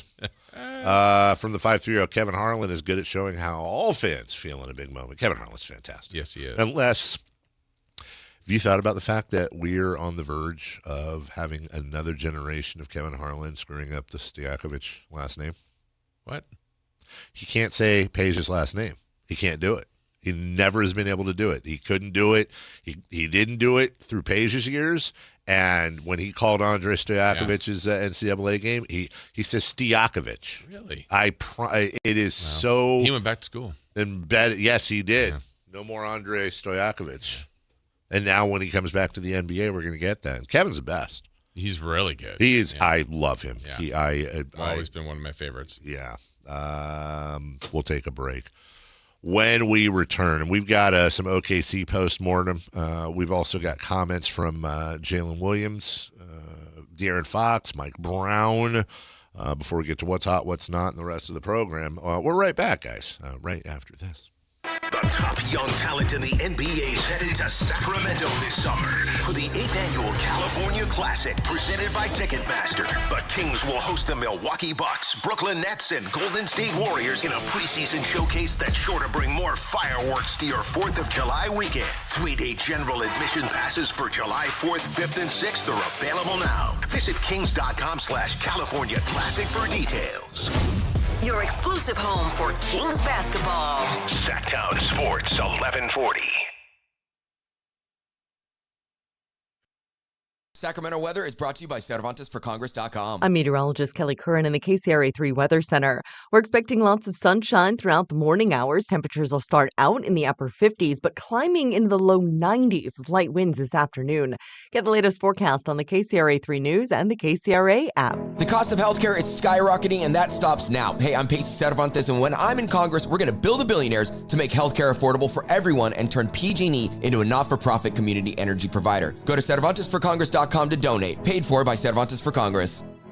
On top of home and auto, Progressive protects your boat, RV, and motorcycle so you can explore the unknown. Actually, we just take the RV to the same campground every year. Well, maybe you can catch your own dinner on your boat. Oh, we can actually get pizza delivered there from this brick oven place we love. Will you at least try a new topping? Honestly, probably not. We kind of have a go-to order. Fine. Just bundle home or auto insurance with your outdoor vehicles with Progressive and stay protected when you go, I guess, where you've gone before. Progressive Casualty Insurance Company and affiliates. Not available in all states or situations. This is the story of the one who keeps multiple buildings running smoothly day after day. Plumbing that flows, HVAC that hums, cleaning supplies that keep surfaces sparkling. That's why she counts on Grainger. With easy reordering online and 24/7 support, Grainger helps her keep the products she needs on hand. So shelves stay stocked and buildings stay ready. Call 1-800-GRAINGER, click Grainger.com, or just stop by. Grainger, for the ones who get it done.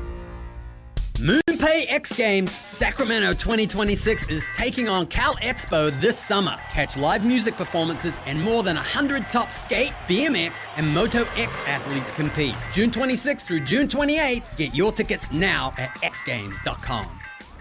No way. Gas prices shot up again. I know, but I got us covered. So generous. What's your deal? What's my deal? I went to Metro and saved. Got 4 lines for just $25 each and 4 free new Samsung Galaxy A17 5G phones, and all on the T-Mobile network. How about we go to Metro today? Get that more for your money feeling. Visit your Metro by T-Mobile store. Just bring your numbers. Not available if you've been with Metro or T-Mobile in the past 180 days. It's Big O Tire's anniversary sales event. Now through June 14th, buy 3 tires, get 1 free on 4 select in-stock Big O brand tires with installation purchase. Plus, you'll also get our industry-leading ProTech Plus warranty for free. Disposal fees extra, not good with other offers. See Big O dealer for pricing. Remember the days of real country music? Now you can get your favorite classic country every day on 105.1 HD3 The Ranch. Listen to The Ranch on the free KNCI app or anytime at 105.1 HD3. Capital Casino is conveniently located in downtown 411 16th Street and has been a part of the greater Sacramento area for over 20 years. They offer the best variety of games in the region in a safe and friendly environment, and there's plenty of parking, all well lit and monitored by security. Come have a great meal at the cafe and restaurant inside. Capital Casino has the best food, the best service, and the best action. But please always remember to gamble responsibly. 1-800-GAMBLER. In celebration of 80 years of 49ers football, Sactown Sports is counting down 80 of the most memorable moments that have shaped the team's storied legacy and winning tradition. Here's today's faithful flashback. Number 71, Ted Ginn's Special Sunday. The season opener in 2011 had the 49ers hosting the rival Seattle Seahawks. It was Jim Harbaugh's first game as coach, and he knew it would take something special to beat Seattle. Ted Ginn Jr. put new meaning behind that word special. It was a close game with 4 minutes to play as Seattle got in the end zone to make it 19-17 49ers. The ensuing kickoff was taken back for a score by Ginn to extend the lead. Less than 1 minute later, the 49ers defense forced a 3-and-out, and Ginn returned the punt 55 yards for another score. It was a season-opening win and a special Sunday for Ginn and the 49ers. Faithful flashbacks on Sactown Sports 1140.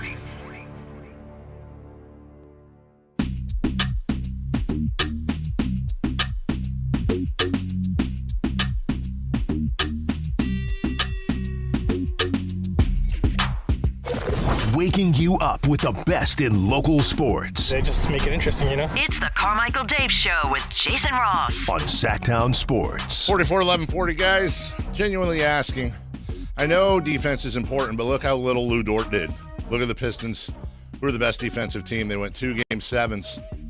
All I'm saying is you need to balance the roster, apply this to the Kings rebuild. That's actually a great question because I think it really underlines the point I've been trying to make.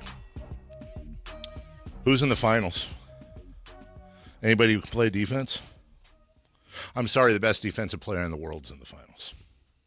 The best defensive player in the world is in the finals. And, well, how about the Knicks? Do they play any defense? Yeah. Remember when they traded 5 first-round picks from Mikal Bridges? Wingstop. Yeah, that's exactly right. Their defensive wings are insane. Now, yes, it can't be all defense. Nobody's ever saying that. I would submit this. I think it's actually harder to get a good defensive team together than a good. Shooting is fun. Shooting is fun. Shooting is the steak and the baked potato. Defense is the vegetables, man. You got to eat your vegetables in the NBA if you want to win a championship. Almost always you have to eat your vegetables. Even Steph Curry had Dre and Clay. Michael Jordan had Dennis Rodman and Scottie Pippen, who was a very underrated defender. And Jordan could play a little defense himself, so could LeBron James. A team of Luka Doncic will never win the NBA title. He would have to be surrounded with, and at one point was when they got close, with good defense. Mm-hmm. We also have a Monday Motivation. Oh, good. I like these. From Kings GM Scott Perry. If you're still looking for that one person that can change your life, just take a look in the mirror. That person will be staring back at you. Hashtag Monday Motivation. So he's talking to the man in the mirror. Yeah, he is. Just like Mike. Is he asking him something? Is he asking him to make that change? Make a change, yeah. Maybe. Yeah. Possibly, yeah. if you feel like you need to make that change. Make that change if you need to. By the way, great video. Man in the Mirror, great video. I also like I always love the comments. The first comment underneath his Monday Motivation is, I looked in the mirror and I saw Kinks and Flemings. Interesting. And then as we move on here, Jason, I would like to ask you, there's a viral thing I won't even get into going around the worlds of social media right now because of this kid that's talking on the video. That's not the part I'm interested in, though. Anthony's kind of dressed like him right now with his headphones. It appears that he was eating, I don't know what you call them, logs of pineapple. Okay. That were cut to fit in a jar. And then there were different flavors. In this case, I want to say it was a tropical punch. Kool-Aid in the jar. Okay. And it turned, in this case, the pineapple dark, like almost a beet red. And the idea is it's pineapple, but it's Kool-Aid. And so not only do you have the Kool-Aid pineapple flavor in there, that is you're eating the pineapple, but the juice is obviously phenomenal. And then I saw this other video. I started going on this pineapple Kool-Aid rabbit hole. And they got, like grape. Okay. They got all the colors. I don't know if this is, I've not found out yet. Usually all the good stuff comes from the South when it comes to stuff like that. The South just knows how to make flavor. Is this a Southern thing? Is this a Midwestern thing? Is it locked to one part of the country? And also, has anyone tried it? Because I really feel like I need to try it. It looks good. I think I've had pineapple flavored, like pineapple that's been in Kool-Aid? Kool-Aid. Yeah, I think Really? so. Yeah. It is good. It looks good, dude. Yeah. It looks really good. I would like to see, because those little side, like, I'm seeing a lot more of those stands where you can get the fruit in the cup. Mm-hmm. Those are pop. I love that. Yeah. I would like to see one of them pineapple stands pop up. Pineapple's good. Pineapple is phenomenal, dude. Pineapple really is, to me, probably Mount Rushmore of fruits. Probably Mount Rushmore of fruits. I would go Rainier cherry, pineapple.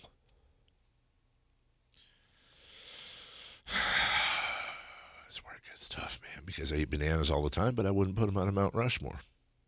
Maybe a really crisp, perfect grape. Red or green. And then it really comes down to, for me, Jason, a choice between a peach and a nectarine. I think I'd take a peach. Okay.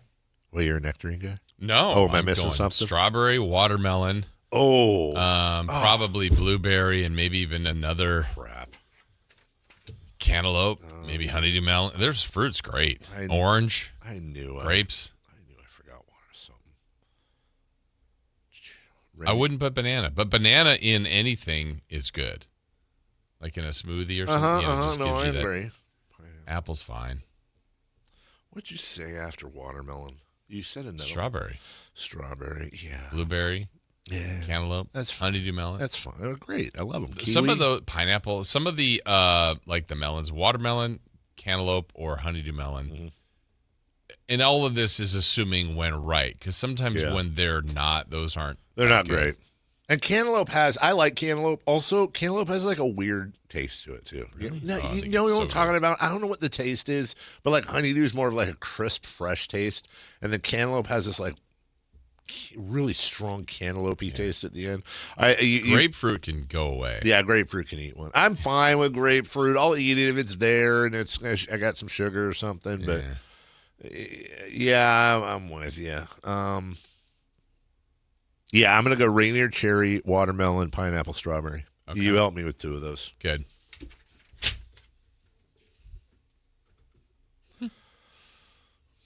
From the 916, Dave, is that your mother's shirt? Yeah, it is. Didn't need to acknowledge it. You know? All-American grandma. Yeah. Oh, yeah. It says 40 isn't an age, it's a bust size on the inside. It's her line of clothing. The Thunder. Which, hearing their intros, by the way, how great is that? They have like the permanent intro song in Thunderstruck. Mm-hmm. Like, how are you going to? Then they moved it. Oh, the whole game they kept playing that move B, get out the way. Mm-hmm. It's kind of a back and forth. They won it last year. They had the best record in the NBA this year. They got a ton of assets. We talked about this a little bit earlier as we kind of dipped our Milton Burlesque toe in the water on this one. I might make a couple of moves on the perimeter, and I'm sure Presti will. Dude, you have the best record in the NBA, and I believe you just lost the NBA Finals in 7 games. That's what I think. I think those are the two best teams. Do you really want to mess with that? Oh, by the way, you had 2 guys that were hurt. Yeah, I know that there was some talk to Mark Daigneault about Chet. Chet Holmgren did not have a good Game 7, and I think his response was perfect. He's like, every single day that Chet Holmgren has been here, we've been the 1 seed. Wow. So I'm like, well, true. I mean, it's a fact. Come on. Getting a lot of, I don't know, man. But all that being said, if I'm Sam Presti, I'm not looking to like, hey, let's get rid of Chet Holmgren. Sure. But if Chet Holmgren and something else gets you something where we all go, oh my gosh, the Thunder just added whatever. Nikola Jokic? Like, or who, I don't know. I'm just making things up, but you just go, man, I'd have done that move.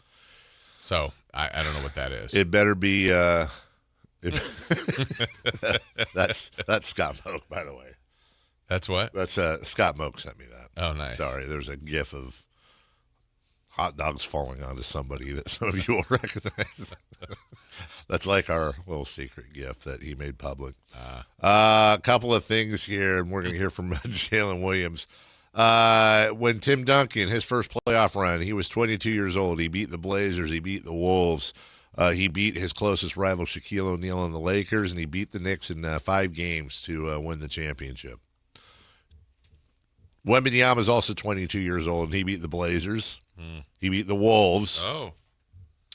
Now he beat the Thunder and his main rival, Chet Holmgren, and now they're facing the Knicks. That's pretty interesting. I know we'll probably do this later, but it sounds like you are picking the Spurs to win this. I am. I think it's a good matchup for the Knicks. I do too. For the Knicks. Oh, you think the Knicks? Yeah.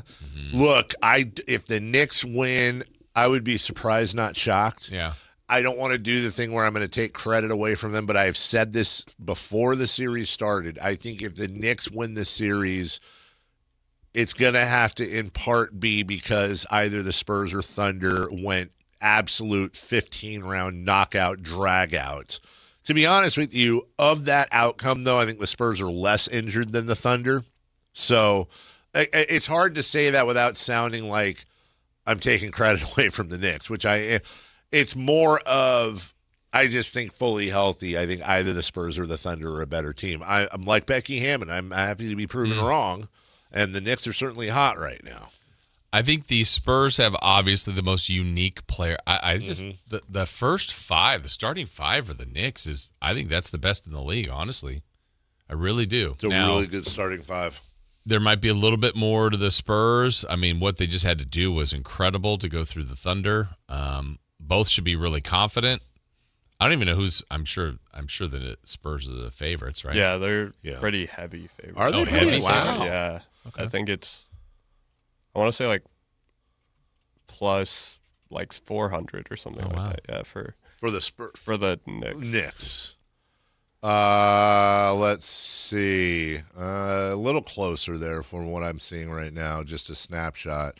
It's got the Knicks between plus 170 to 210. Oh, okay. Spurs minus 205 to 210 is generally the range. Remember, minus 210 means you have to put $210 down to win 100. Plus 210 means if you put 100 down, you win 210. Also in NBA history, only once has a player had 150 or more points, 75 or more rebounds, 50 or more free throws made, 15 or more threes made, 15 or more blocks, and 10 or more steals over any 7-game span, regular season or playoffs. The one instance was Victor Wembanyama against the Thunder. You love stats like that, don't you? Wemby. We'll take a break. We still have Jalen Williams talking. We still have Mike Brown talking. And at some point, there's I want to get De'Aaron Fox's comments post-game about his time in Sacramento as well. But when we come back, what's hot, what's not, we'll go streaking as well, and then we'll hit Derek Lee. He will join us at 9 a.m. right here on Sactown Sports. The top young talent in the NBA is headed to Sacramento this summer for the 8th annual California Classic presented by Ticketmaster. The Kings will host the Milwaukee Bucks, Brooklyn Nets, and Golden State Warriors in a preseason showcase that's sure to bring more fireworks to your 4th of July weekend. 3-day general admission passes for July 4th, 5th, and 6th are available now. Visit kings.com/California Classic for details. Your exclusive home for Kings basketball. Sactown Sports 1140.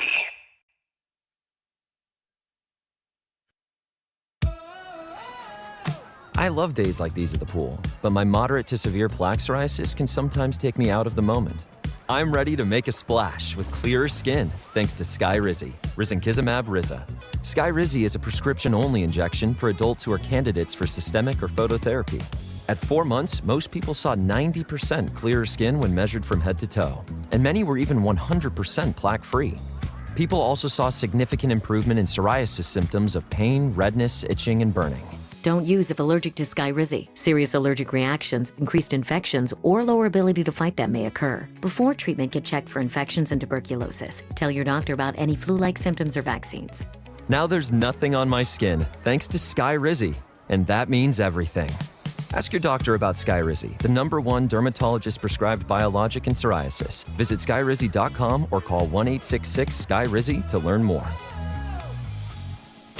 This is Sactown Sports 1140. Hey, it's Carmichael Dave. What's up? It's Matt George. What's good? It's Alan Stiles. With the most trusted voices in the community. This is Jason Ross. Hey, it's Kayla Anderson. It's Whitey Gleason. Ready to help promote your business, both as partners and customers. All you have to do is ask. Pick up the phone, dial pound 250 and say, grow my business to get connected with a team member today. That's pound 250 and say, grow my business. Our team will review your product, quickly pair you with a perfect endorser, and create video and audio samples, all at no cost or obligation to you. With the most live and local on-air lineup, a dynamic content-driven website, and a state-of-the-art mobile app, Sactown Sports 1140 is tailor-made to help you connect with a sports audience in Sacramento. So why wait? Dial pound 250 today. Say, grow my business, and let us help take you to the next level.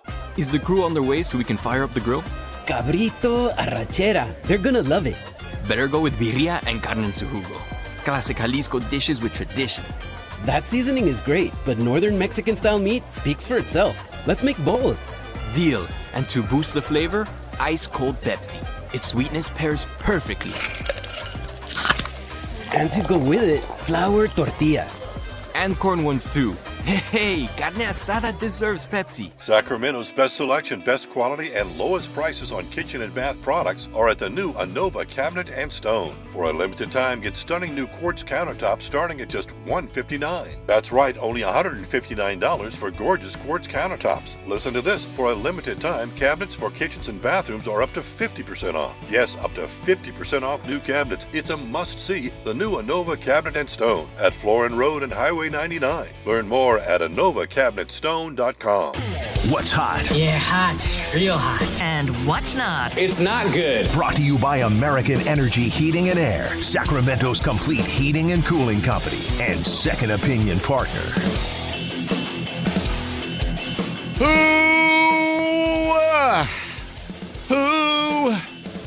Who? It's hot. Carolina Hurricanes again. Carolina Hurricanes again. In the last 4 games. Yeah. The conference finals. Yeah. 11 goal differential. Yeah. Going into the Stanley Cup finals. Yeah. Pretty good at scoring. It's pretty good. Yeah. Pretty great. Pretty great. Going up against the Vegas Golden Knights, who also had a very good playoff. This is when the unmovable object meets the unbeatable thingy. But it should be fun. Yeah. Small market, big market. Ready for it. Well, then who's not? Chet Holmgren. Wow. Sorry to rub salt in the wound. 4 points, 0 field goal attempts in the second half, 1 for 2 overall in Game 7. Oof. But on the bright side, his teammates have had his back. Yeah. SGA said that this is the worst they will ever see Chet Holmgren be at basketball, which I guess is true. He's young. Yeah. Hopefully, you know. Yeah. At least he's got that going for him. I hate to do this, but just ethically I have to. Ground ball to third. Into left field. Base hit. Rounding third. Here comes Cody Kashimoto. And St. Mary's has won the game. You had to? Well, because they're really not hot. Number 1 UCLA got eliminated. So you following up with Northern Illinois win on Florida State? No, we beat them. I would though. I would. If that happened, I would. No, it's just it happened, and they were the number 1 seed. And I even said I was kind of on your side because I don't like the way college does their seeding. So you're power drinking that water. Can you play the women's basketball championship from last month, April? Yeah, let me see if it comes up. Women's. Yeah, it would come up. Basketball. There's got to be that. I'll happily do that. Wait, did I put basketball or band? No. Yeah, women's basketball. All I'm getting is you know what? Here's where Coach Close got a friend of the show. Yeah, friend of the show. She got a hug from her mom during this. That was a nice moment. Let's play that. Wanting to see you. Come on, Mom. Yeah, get in here, Mom. Get in here, Mom. I couldn't interrupt this hug. It's been a long time for you. You've been at UCLA for 15 years. How do you wrap around what you're feeling right now in this moment? It's immeasurably more than I could ask or imagine. Let's see. There you go. Yeah, there we go. Is that That's okay? hot. We're good. Yeah. Also, who's not? I hate doing this because it becomes a pile-on, and we all work in media, and I also have a really, really deep, tender, soft spot for the Sacramento Bee. I do. It's my first job in sports was at the Bee. First job in media when I was 11 years old at the Sacramento Bee. I love it, and they take pelters all the time from people, and there's a lot of really good people over there. But I saw an article. It was an opinion column that said Sacramento's baseball bid swings and misses without a big name investor. Okay. They rolled out the bid and all that, and as with most political events, first 20 minutes is spent acknowledging everyone. But our so-called leaders keep mistaking press conferences for progress, spewing optimism instead of laying out a strategy. This felt less like a bid, more like a surrender. Regardless of what the leaders and others say, do you have an investor to buy and run a team? Without one, the road ahead looks unclear. Now, listen, I've been one of the most cynical people in the public eye on this whole thing. I don't mind cynicism, but it's like, duh. That's the whole point of the thing, was to announce the thing, and they said it 500 times. Like the line where he says, without an investor, the road ahead looks unclear. No, I take my most umbrage with that line. Without a lead investor, the road ahead is crystal clear. Yeah. There's no road. No chance. We all know this. Right. I'm not here to say it's going to work, and I'm not saying anybody should. Dude, nobody needs to rah-rah this unless you want to rah-rah. Yeah, media can cover this as however they want. You're for it, you're against it, whatever. Just state your case. But at least be – I just – duh. The whole point of the thing was to announce the bid, the throw their hat in the ring, and they said, we need an investor. And yes, I understand. It's like, here's my new car. I'd like to show the car to everybody, and I will drive it to you as soon as I get an engine. Like, we get it. Like, it's not part of the thing. The whole bid is the lead investor. That's what they're doing. Like, what is wrong?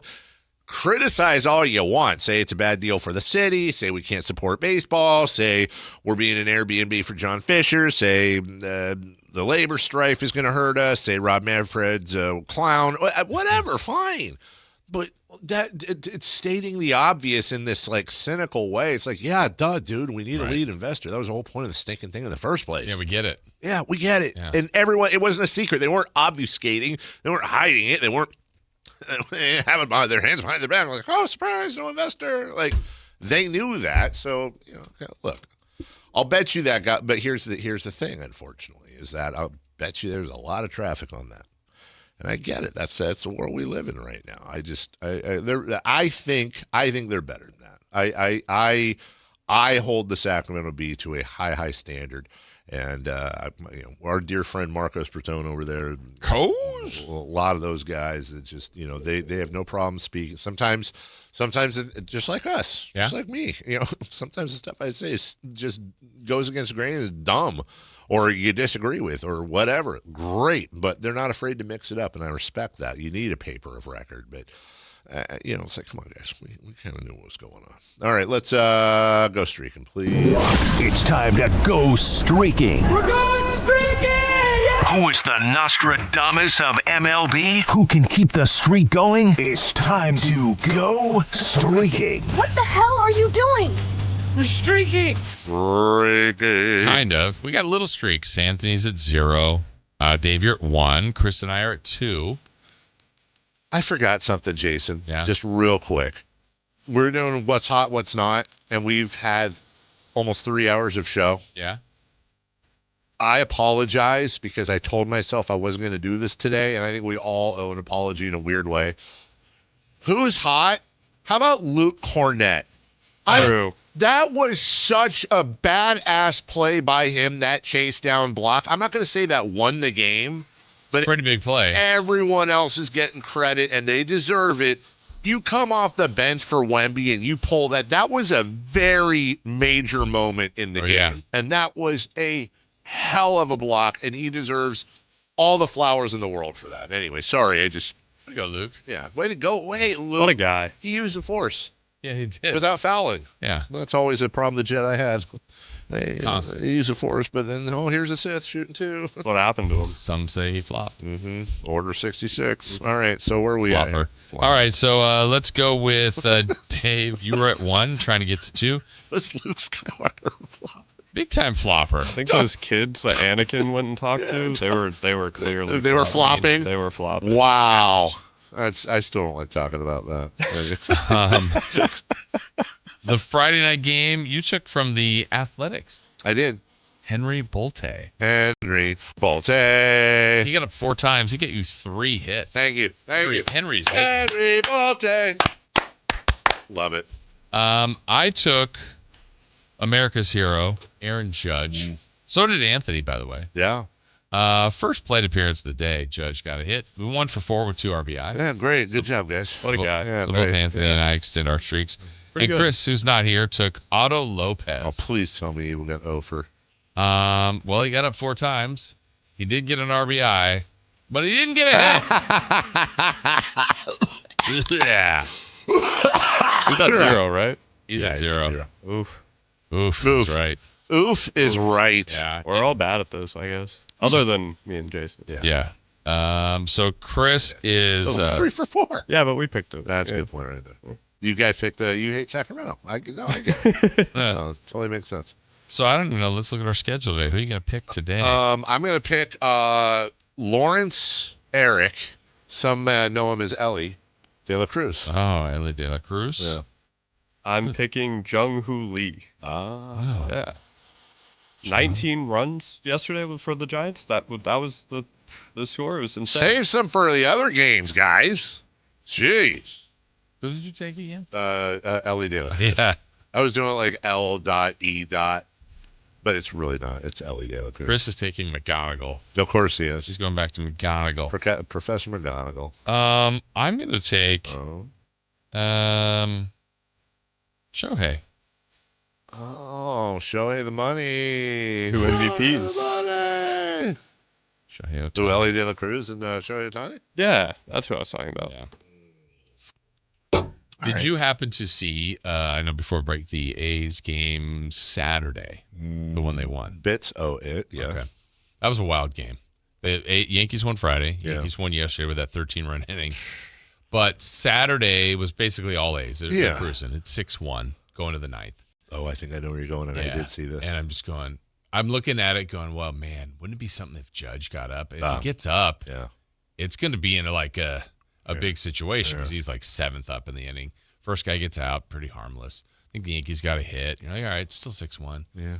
And a walk, and a walk. Yeah. Then they walk the guy before. Now Judge is up at 6-2. Yeah. Bases loaded, 2 outs. You're like, he's either going to tie this or it's going to end here. They walked him. 6-3. Yeah. Walked the next guy, 6-4. They walked 3 runners in. And you can't do that. Got out. It was high drama. It was a harbinger of things to come. Yeah. Wasn't Saturday the day they screwed up the strike replay? Yeah, I heard about that after because that Dallas Braden was losing. On the board, it never showed. Yeah. They screwed it up, dude. They literally got it wrong. Yeah, they got it wrong. Oh. It wasn't like egregious, but you could absolutely see that they got the call wrong. Wow. And it's not the umpires on the field fault. They can't see they can't see it. It's back. It's back. Yeah, I don't know how the hell that happened. They should get a free call and plus they lost their that challenge. Crooks. Freaking it's conspiracy. Yeah. It's rigged. We'll take a break. When we come back, hey, Sacramento zone, Carmichael zone even. Derek Lee will join us. Pride of Winston Churchill? You're damn right. That's how I'm going to introduce him as well. Coming up right after this. Like and subscribe to the Sactown Sports 1140 YouTube channel at Sactown Sports 1140 to get the Carmichael Dave Show with Jason Ross, Matt and Kayla, and the Drive Guys with Kevin Gleason and Alan Stiles on demand and at your fingertips. Get your fix of the Sacramento Kings, 49ers, Giants, Athletics, NFL, NBA, and the latest in sports and entertainment all in one place at Sactown Sports 1140 on YouTube. Your local sports leader, Sactown Sports 1140. This is the story of the one. As a safety manager at a manufacturing plant, he does everything he can to keep his coworkers safe. From finding ways to reduce risks to keeping safety supplies in stock. And for that, he relies on Grainger. Grainger offers a broad range of quality products and next-day delivery, so he can always play it safe. Call 1-800-GRAINGER, click Grainger.com, or just stop by. Grainger, for the ones who get it done. Sacramento. Get ready because the Fasteners Inc. Super Sale is back on Friday, June 12th and Saturday, June 13th. Stop by Fasteners Inc. Tool Outlet on Power in Road for crazy deals on Milwaukee tools. We're talking 20% off all Milwaukee Packout, hand tools, and tool accessories. Free goods and dollars off your order and certain spend amounts. And overall insane deals on Milwaukee batteries and Bear tools again. June 12th from 7 a.m. till 5:30 p.m. and June 13th from 9 a.m. till 3 p.m. at Fasteners Inc. Tool Outlet. Visit fastenersinc.net for more info. Do Crohn's disease or ulcerative colitis symptoms keep coming back? Tremfya, guselkumab, may help, with rapid remission achieved at 12 weeks and lasting clinical remission at 1 year. Some even saw visible improvement of their intestinal lining at 12 weeks and 1 year. Tremfya is a prescription medicine used to treat adults with moderately to severely active Crohn's disease and adults with moderately to severely active ulcerative colitis. Serious allergic reactions and increased risk of infections and liver problems may occur. Before treatment, your doctor should check you for infections and tuberculosis. Tell your doctor if you have an infection, flu-like symptoms, or if you need a vaccine. Healing is possible with Tremfya. Approximately 3 out of 10 patients were in endoscopic remission at 1 year, based on areas visualized on colonoscopy, which may not represent the deeper bowel layer or entire GI tract. Individual results may vary. Ask your doctor about Tremfya today. Call 1-800-526-7736 to learn more or visit tremfyaradio.com. We are the Dillos. We are from Northern Kentucky. We have 2 kids, 5 dogs, 6 horses. And a truck. It's really important to stay connected being in a rural area. The biggest thing with switching over to T-Mobile's 5G home internet was the blazing speeds and the reliability. One day we had nothing and next day we had everything. Smoking fast internet. Yeah. We've got cell phone service and we've got our home internet all on the same plan, and it ends up being about $50 a month cheaper than before. We saved a lot of money switching to T-Mobile. At T-Mobile, bundle 4 unlimited phone lines with reliable 5G home internet and save up to $1,000 a year. You'll get fast internet, great coverage, and keep more money in your pocket every month. Actual customers compensated for their time. Delivered via 5G cellular network. Speeds vary due to factors affecting cellular networks. Not available in some areas. Compared to regular rates after third line free on Experience Beyond plan with internet bundle discount via monthly bill credits and auto pay discount. Credits stop if you cancel or change plans. KHTK HD1 Sacramento, KYMX HD3 Sacramento. From the Power Business Technology Toshiba Studios. Sactown Sports 1140. The Carmichael Dave Show. He's on the microphone when he's not on the microphone. He's playing a song, and when he's not playing a song, he's on the microphone, and then boom. With Jason Ross. No, he didn't. Yes, he did. Call or text at 916-339-1140. It's the Carmichael Dave Show with Jason Ross on Sactown Sports.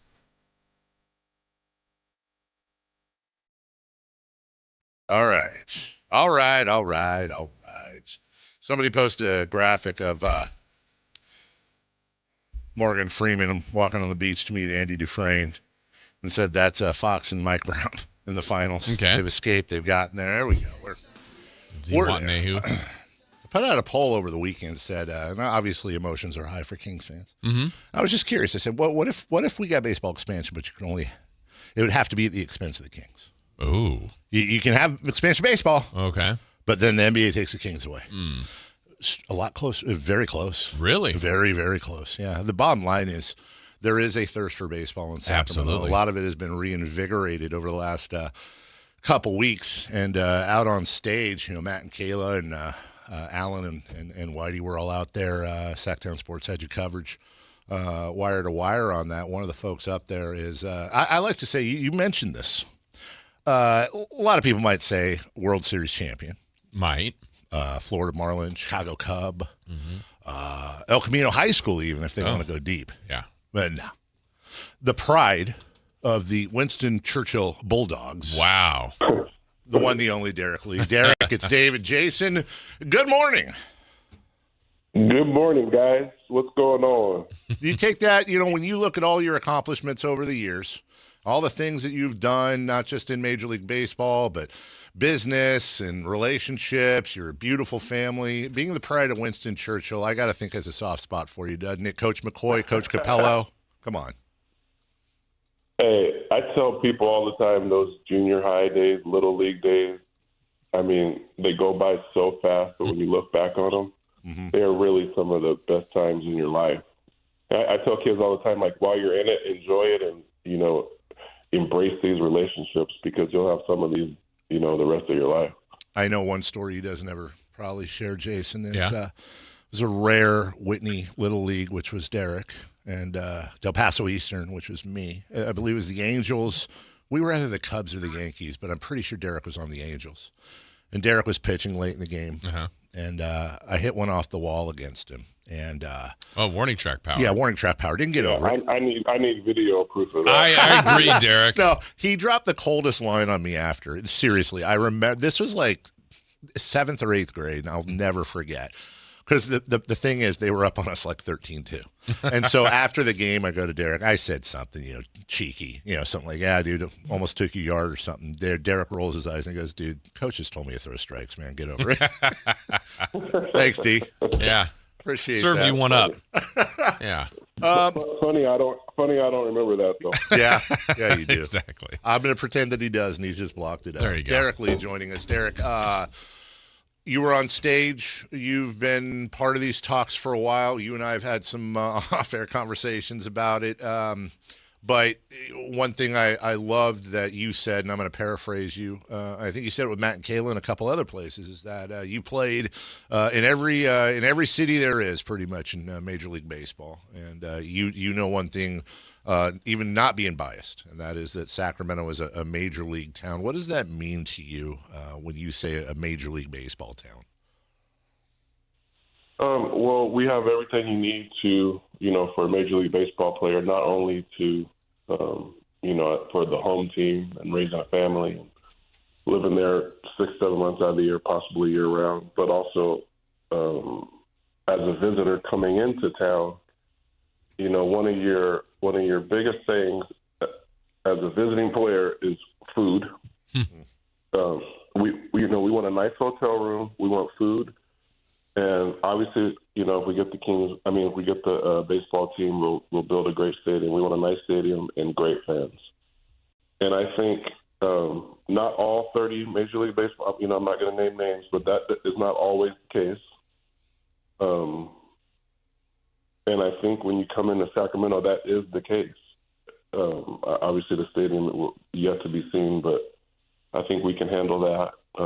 And Sacramento sports base is up there with the best of them. We've seen the evidence of that with the Kings. Like I've said numerous times, I just think at its core, Sacramento is a baseball city. We love baseball. I think we would support a baseball team, no question. So I think, there's obviously a lot of hurdles. We have competition, but Sacramento being capable of housing a Major League Baseball team, for me, that's not a question. That's off the table. Like that's a certainty. We are a Major League Baseball franchise city.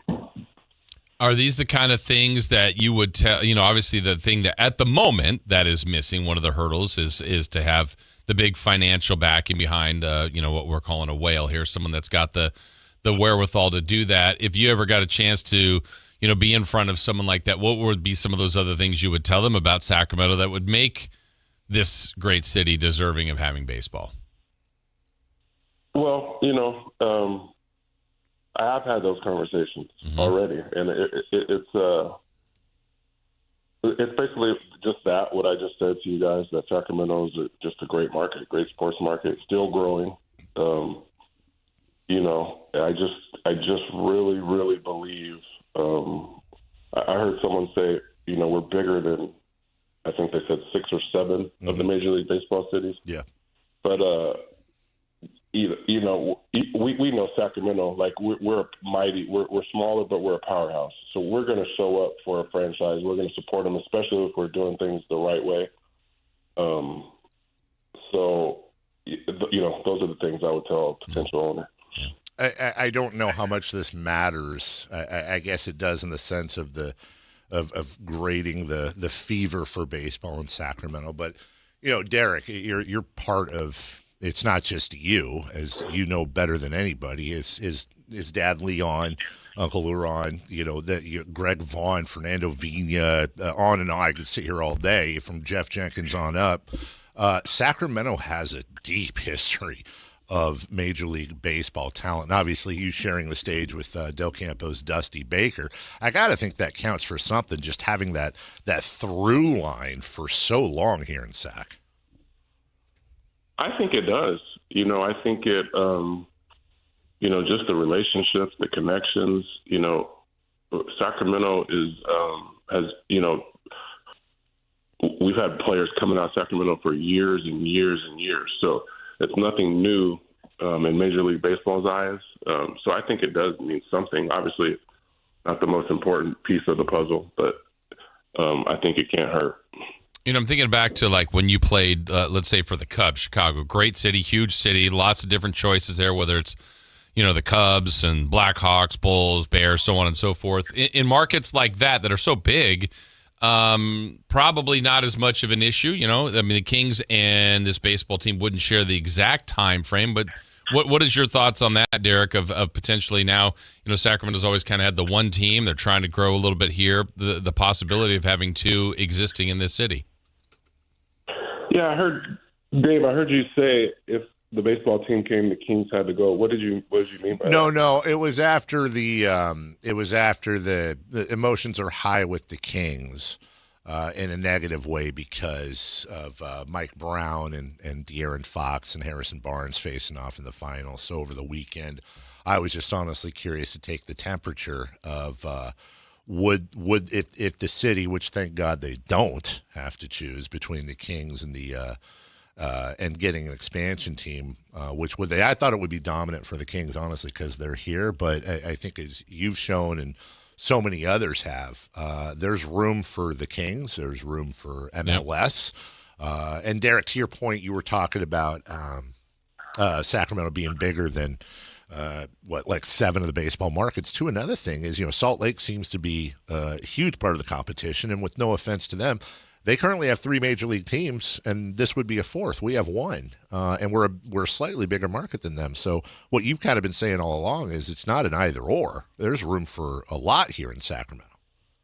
100%. I think that the statistic is we are the largest market with only 1 major league franchise. So I think we could easily support 2. Obviously, they're different seasons. I think there'd be a synergy between the 2 teams that would be incredible. It's exciting to think about after all these years, the possibility. I know we're a long ways away, and you have to have the cautious optimism and all that, but it is very exciting to look down the road and see the possibility of, adding baseball to Sacramento along with the Kings, who we all love. Derek Lee joining us. Derek, by the way, there's absolutely nothing wrong with just being a son of Sacramento and being a good guy and lending your name and face to part of the movement to bring expansion here. But I am curious, and no lie, transparency. We've had these conversations off the air, so share what you wish. But to your involvement personally, I remember talking to you shortly after you retired, and it sounded like you were perfectly happy living with your family and doing your thing and not having to do the grind 162 out of the year. But let's just talk blue sky. It doesn't mean it's going to happen, but if you had your whim, where would Derek Lee? What would your participation level be, or what would it be with this team in, let's say, 5 years if it happened? Yeah, so Dave, like we spoke about, I am perfectly happy in retirement, not looking for a 9 to 5. Right, right. If it worked out, if it all worked out, everything came together, and Sacramento gets a team, I would love nothing more just to have a seat at the table. You know, whoever purchased the team, I would love to have a conversation and have some role in helping to build the organization on the baseball side. You know, the business, the financials, all that's not my expertise, but I know baseball. I know what it takes to win. I think I could be a very valuable piece in building an organization and, you know, making a team and organization that Sacramento could be proud of. So what that role would be, I don't know. But if it got that far, I would definitely want the ear of the owner and have a role in building the team out. Well, I want to follow up on that because Derek's not just an athlete; he's a cerebral dude, and I bet you've thought of this. You know, I was talking over the weekend about Vlade Divac and Buster Posey, two guys that I grew up, or two of my favorite athletes ever, and Buster is now in a position with the Giants, and they're struggling. Vlade was the GM of the Kings and struggling. With you, Derek, it's interesting because, and I know you've thought about this, that if that were to happen, and I think how great would that be for us? Because you're right, you do know baseball, you do know what it takes to win, but now not only do you have the pressure of whatever job you'd have, but you have the pressure in your hometown, which I think would be a little bit different if you were doing this in Florida or Milwaukee or Chicago. So have you thought about that? And it sounds like you're willing to take a little pressure for the payoff. Oh, it's not fun without the pressure. There's no. That's why we love competition, because there's a chance of us losing. Sometimes people forget that the thing about great athletes is they're willing to be vulnerable. They're willing to lay it on the line. Like Jordan, what's his famous quote? He says, I'm going to get it wrong, but something like, I made all those big shots only because I missed thousands before it, or whatever, whatever he says. Yeah. So, yeah, I get that part. And there's been plenty of athletes really great athletes who tried to put together a team and it doesn't work out. So it doesn't always work out how you envision, but I would love that challenge. I'm thinking, Derek, as we're talking with Derek Lee, when you were young, when you were growing up playing, like Dave, in youth baseball, Little League, and the really fun times that you remember, did you and your family drive down to either Oakland or San Francisco to go to games? Yeah, not often, but we did. I hated Candlestick because it was freezing, but my dad and Dusty were buddies, so we would go down there and it was miserable for 3 hours. I was Ricky Henderson was my favorite player, so I enjoyed that trip a little bit more. Yeah, and that to me is still kind of the mystery for both you guys. This, as guys that grew up in Sacramento, that I came up here later, I've been here forever now, but I would go, maybe once, twice a year to an A's game in Oakland or a Giants game in either Candlestick or the newer park now. I just don't know if Sacramento gets a team. I mean, that thought could go the other way. I mean, how many people will now come from maybe the East Bay or that way or other parts, the Central Valley? I just think that's the little bit. We know Sacramentans will come. I just think that'll be the kind of the mystery of how this could develop if it happens, because I know there have been plenty of people that went towards the Bay over the years to watch baseball. I wonder how many will come this way now. Yeah, I think that's another, the beauty of Sacramento. The surrounding areas are great. You're pulling from the Bay Area, you're pulling from Napa, Vallejo, pulling from, the other direction, Tahoe. So we have a pretty nice surrounding area where I think no doubt, you put a team together that's competitive and exciting, and we can draw from multiple areas. Derek Lee joining us. Derek, we didn't bring you on to put you in a spot to talk about labor issues in baseball. What I will ask you is, this is interesting because there's worry that there may be a stoppage next year, and we're in the middle now of this throwing our hat in the ring for the expansion.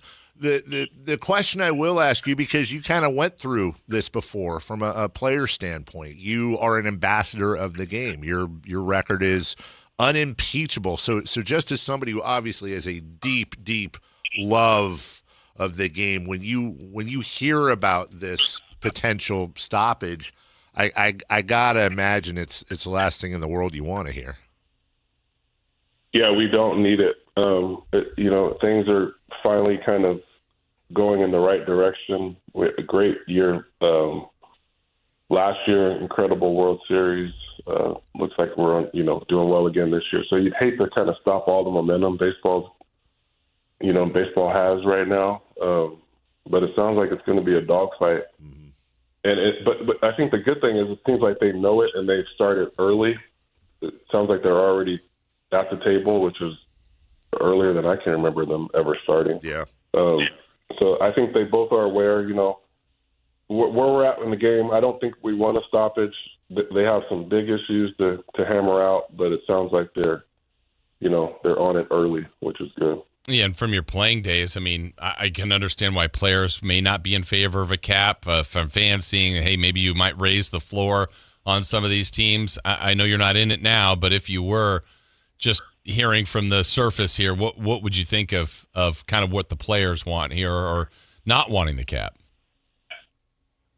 Yeah, I mean, of course, the player side is going to say no to the cap. I just think they need to be creative.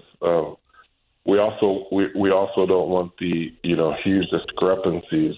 We want competitive balance. Yeah. We want great games. So I think both sides have some ideas. I don't know the answer. Above my pay grade, but I think they're both aware of the issues, and they just need to be creative and figure out a way to make both sides happy. Derek Lee joining us as we wrap up. Obviously, you're all in, and you're on stage with the mayors of West Sac, of Sacramento.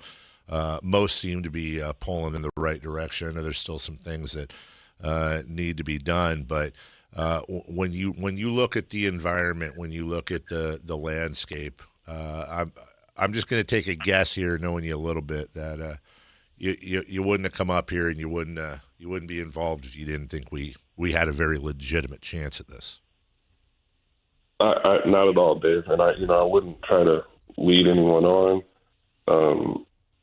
It's cautious optimism. When I got the call from the mayor, it was extremely exciting to get that call and hear his plan. But the first thing I did was made some calls of my own to, make sure this was real and a possibility. It's real. Obviously, we have great competition. You never know what can happen. It comes down to those other 30 owners making a vote. But, I'm excited about it. We'll put our best foot forward and see what happens. That's Derek Lee. I was going to ask Derek one last thing. Yeah, please. Yeah, Derek, Dave played ball with you, Little League ball. Like, what's Dave's Major League Baseball comparison? Who's his comp? This is a setup, dude. I want to see what Derek says. You mean like a high school baseball? There's a guy who was our backup right fielder over at Westlake High School for my son's school. He's a good comp for Dave. That's great. Wow. Do you see how he did that? And it sounds like an insult, but it could be a compliment. I think it was an insult. At the same time, people definite insult. Let's be clear, it was an insult. You know what? Then on that note, people, I don't know, people forget this. Maybe they just don't know because we're all getting old. But Derek was quite the basketball player. Yeah, and had a lot of choices when it came to going to school and pursuing that. Look, you had an 18-year career. You made a little coin for sure. You won a championship. This ain't about do you have regrets. I just honestly am curious. Do you ever think about if you'd have taken the basketball route? Dave, I love basketball. I probably more than baseball at the time, but I knew without a doubt I was better in baseball. So I didn't have any type of maybe I squeeze into the NBA and get a couple years maybe. If but I was much better at baseball, so really no regret. It would have been incredible to play basketball at University of North Carolina. So that would have been fun, but as far as career-wise, nah. There's this guy. Dave, you remember my cousin Isaac Fontaine? Yes. I've always said he's the best high school player I've ever seen up close and in person. 100%. And he was much better than I was. And we would play one-on-one all the time, and I could never beat him. And, I think he got one 10-day contract in the NBA. Wow. He had a great career overseas, but that's how tough it is in the NBA. He was, like you said, the best player around, and, didn't get much time in the NBA. I think I've mentioned this before, Jason, but his cousin would come over, and we'd do, like, shoot-arounds at Churchill or one of the other gyms. And because he went to what, Jesuit, right, Derek? He went to Jesuit, yeah. He'd come over. And, we were high school, level, whatever. This dude would come over and just I don't even know how to describe it. It's just, how like if you see a professional golfer versus like a scratch golfer, and there's this delta between them. This dude would just come in, and it was effortless. Like when people would talk about your speed, and I'd be like, I don't remember Derek being fast and sure high, but then you see it in person, you go, oh, okay, I get it. There's a difference. This guy, Isaac Fontaine's level. That makes sense, Derek. Honestly, I never thought about that before from your perspective, that you see your own cousin, and no disrespect, I mean, getting 10 days, what an amazing accomplishment, but that guy was a badass, so no, you probably made the right decision. He's the all-time leading scorer at Washington State. Wow. Mm-hmm. Did you know, by the way, Derek, I don't think he was name dropping because he's already a world champion, but that there's this guy named Dean Smith who saw something. I don't know if you know that name. It's pretty good recruit. Yeah, it's pretty good. All right, look, give your love. Still one of the 3 people on earth I refuse to call anything but Mr., his dad. Please give Mr. Lee, your mom, and your whole family our love. And thanks for not just spending some time with us this morning, dude, but also for all you do for the city. Thanks for having me, guys. All right, thank you, care, brother. That's Derek Lee, the pride of Sacramento, the pride of Winston Churchill. I forgot. That's a great answer he just gave. Like, maybe it only resonates with me because I saw it, but like his cousin, holy crap. I remember Isaac Fontaine. Isaac Fontaine was like Monty Buckley. Remember that name, Christian Brothers? Monty Buckley and Isaac Fontaine were probably the 2 best I ever saw in person. And then Isaac Fontaine was the 2 best I ever played on a court with was, and by the way, not anywhere not anywhere near that level. I just on the court was I'm not making a joke here. Isaac Fontaine and Danielle Vigliano of Del Campo, both of them, where you can just guy girl doesn't matter. You just see this delta between what the best guys or girls on the floor were and them. And you're like, I kind of get different that. level. Still took Derek off the wall though. He says he didn't remember. Said backup high school right fielder. That's, that's revenge for me and publicly embarrassing him. I think at the start of the interview, he'll get over it, though. Good guy, great family. The Lee family, baseball royalty here in Sacramento, and we're happy to have them on board. We'll take a break. When we come back, What's on Deck, brought to you by Trex Decking and Railing, and celebrity birthdays coming up in this segment after, along with Crosstalk right here on Sactown Sports. The X Games are coming to Sacramento. Join Kayla Anderson at Sactown Sports 1140 at Cal Expo Center from June 26th through the 28th to watch the top action sports athletes in the world go head-to-head with 3 days of high-octane competition, BMX, skateboarding, and Moto X, plus live music from global electronic music icon Cascade, Grammy-winning producer Artist Mustard, and DJ Subtronics. Get your tickets today at xgames.com. Your local sports leader, Sactown Sports 1140. Don't miss out on the biggest action sports event happening in Sacramento this June. Tickets are now live for MoonPay X Games Sacramento 2026. See nearly 100 of the world's best skate, BMX, and Moto X athletes compete at Cal Expo June 26th through 28th. Music performances featuring electronic music icon Cascade on Friday, June 26th, and Grammy-winning producer and artist Mustard, and music producer DJ Subtronics on Saturday, June 27th. Score your tickets today at xgames.com. Hi, I'm Adam Johnson here with Golf Fitness Solutions. If you want more distance, less pain, better mobility, and a body that holds up for 18 holes, come see us. We're expanding in Carmichael, and you're invited to our grand opening party on June 13th from noon to 4. Tour our new space, meet the team, try the simulator challenge, see if you can make a hole-in-one, and learn how golf-specific training, stretching, massage, and assessments can help your game. Call 916-802-5175 or visit us at golffitnesssolutions.com for more information. Patrick was way behind on his IRS taxes. I was in way over my head. The total amount ended up being somewhere just over $30,000. $30,000. Then the IRS came to collect. Started getting letter after letter. A lien had been filed against me. They were going to basically hang me completely out to dry. He had to do something. That's when I reached out to Optima Tax Relief. Patrick's life quickly got a lot easier. It was very easy, pretty much hands off. They picked up the ball and ran with it. And how'd it go? I couldn't believe it. I had to ask 2 or 3 times. I saved an incredible amount of money. How does Patrick feel about Optima? Couldn't be happier. They definitely helped me. Optima Tax Relief, the best place to call. They're the best in the business. Do what Patrick did and call Optima Tax Relief for a free consultation. Call 800-375-2922. 800-375-2922. 800-375-2922. Optima Tax Relief. Testimonial from an actual client. Some restrictions apply. For complete details, please visit OptimaTaxRelief.com.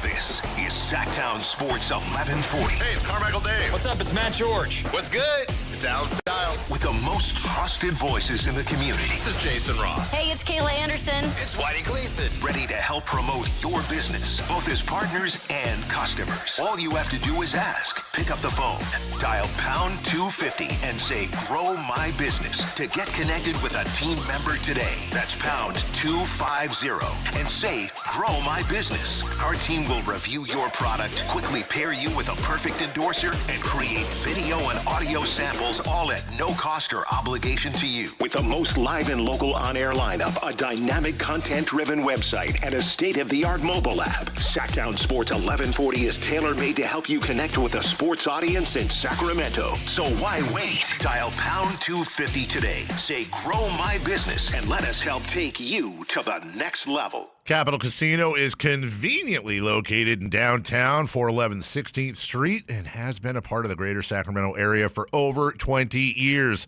They offer the best variety of games in the region in a safe and friendly environment, and there's plenty of parking, all well lit and monitored by security. Come have a great meal at the cafe and restaurant inside. Capital Casino has the best food, the best service, and the best action. But please always remember to gamble responsibly. 1-800-GAMBLER.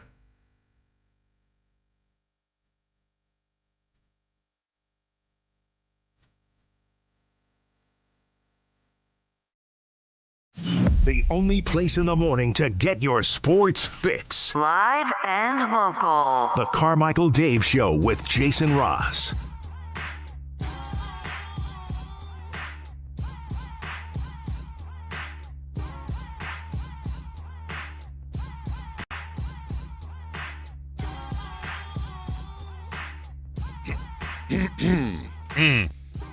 Got some bad news and good news. Start with the bad news. Okay. Peebo Bryson passed away this morning. Oh, wow. Yeah, just read that. If you don't know who Peebo Bryson was, do yourself a favor. Just one of those voices. I don't know how else to describe him. Just one of those voices where you knew it was Peebo. And if you saw Beauty and the Beast, he sang that. If you're ever in my arms again, tonight. I celebrate my love. I'm not Peebo Bryson, by the way. Life well lived. That sucks. But Peebo Bryson passed early this morning.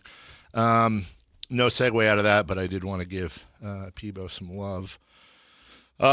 Jason, if you lived in New York City, it's an interesting stat. If you lived in New York City. This is the good news? Well, if you lived in New York City, it's good news. If you lived in New York City, and you had $5,000 to spend, I'm going to give you some choices here, okay? And you just tell me what you'd rather do. You could, A, buy the cheapest ticket to Game 3 of the NBA Finals at Madison Square Garden, or you could buy a round-trip ticket, Delta Comfort, from JFK to Las Vegas from the 6th through the 10th. You get a ticket to both Games 3 and Game 4 of the Stanley Cup Final. Okay. You get a suite at the Wynn for 4 nights and dinner pretty much wherever you'd like in Vegas. You going to MSG or you? Oh, those are my two choices? Those are your two choices. Somebody offers you both. I think I'm saving my $5,000. I'm going to spend more of that, or not more of that. I'm going to spend less and get the best seat at Yankee Stadium. Oh, I gotcha.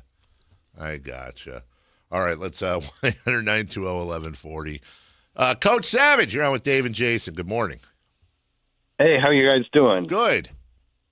Good. I got a question for you. If either one of you guys was the general manager of the Kings, what would you guys do to save the Kings and get them in the playoffs? And then I have my own take on it. Okay, Jason?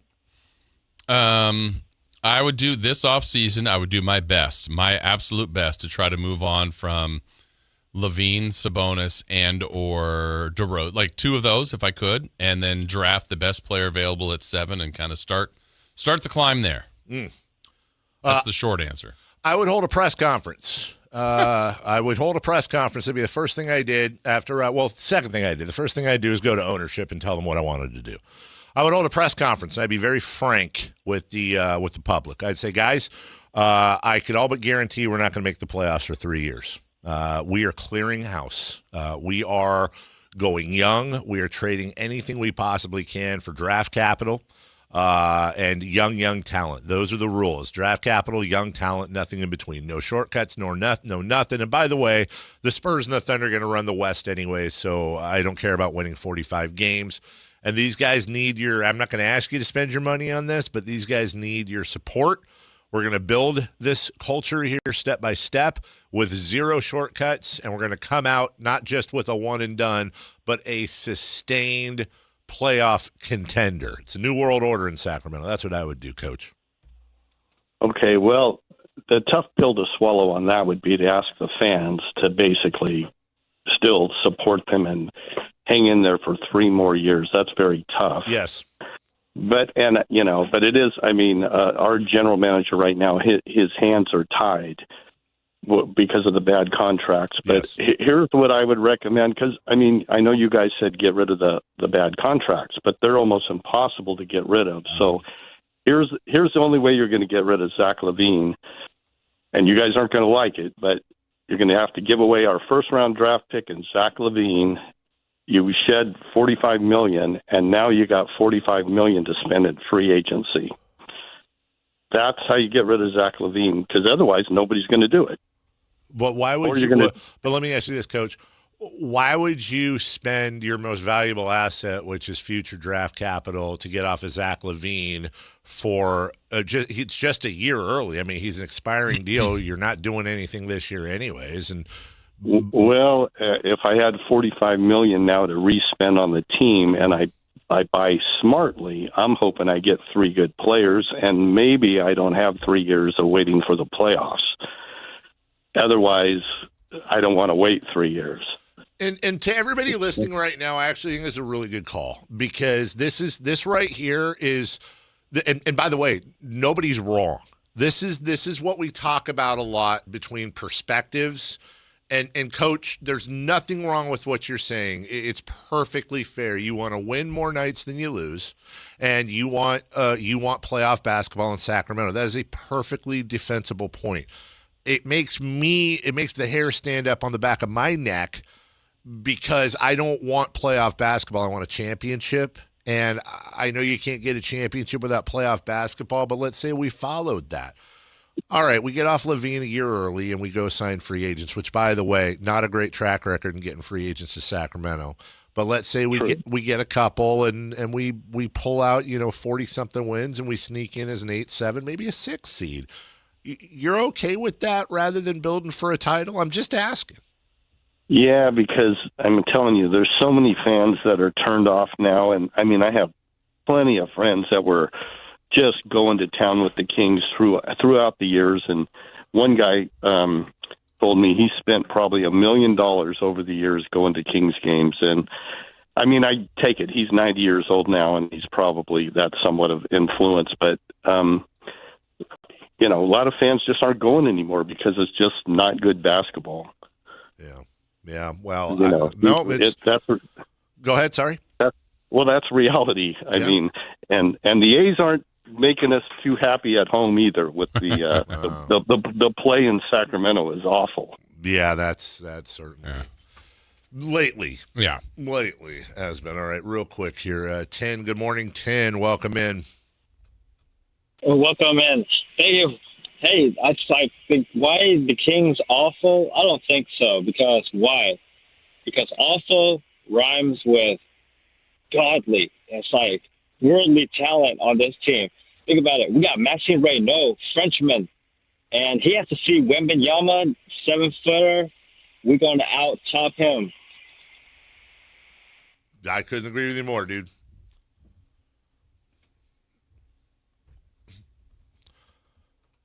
Giants Brewers today in Milwaukee. They're opening up their series. And the Athletics, maybe. What rhymes with Brewers? Brewers rhymes with godly. It's because, beer is, made from hops, and hops go to bunnies, and bunnies are the Easter bunny and symbol, and that is a thing. It's just 6 degrees of bunny.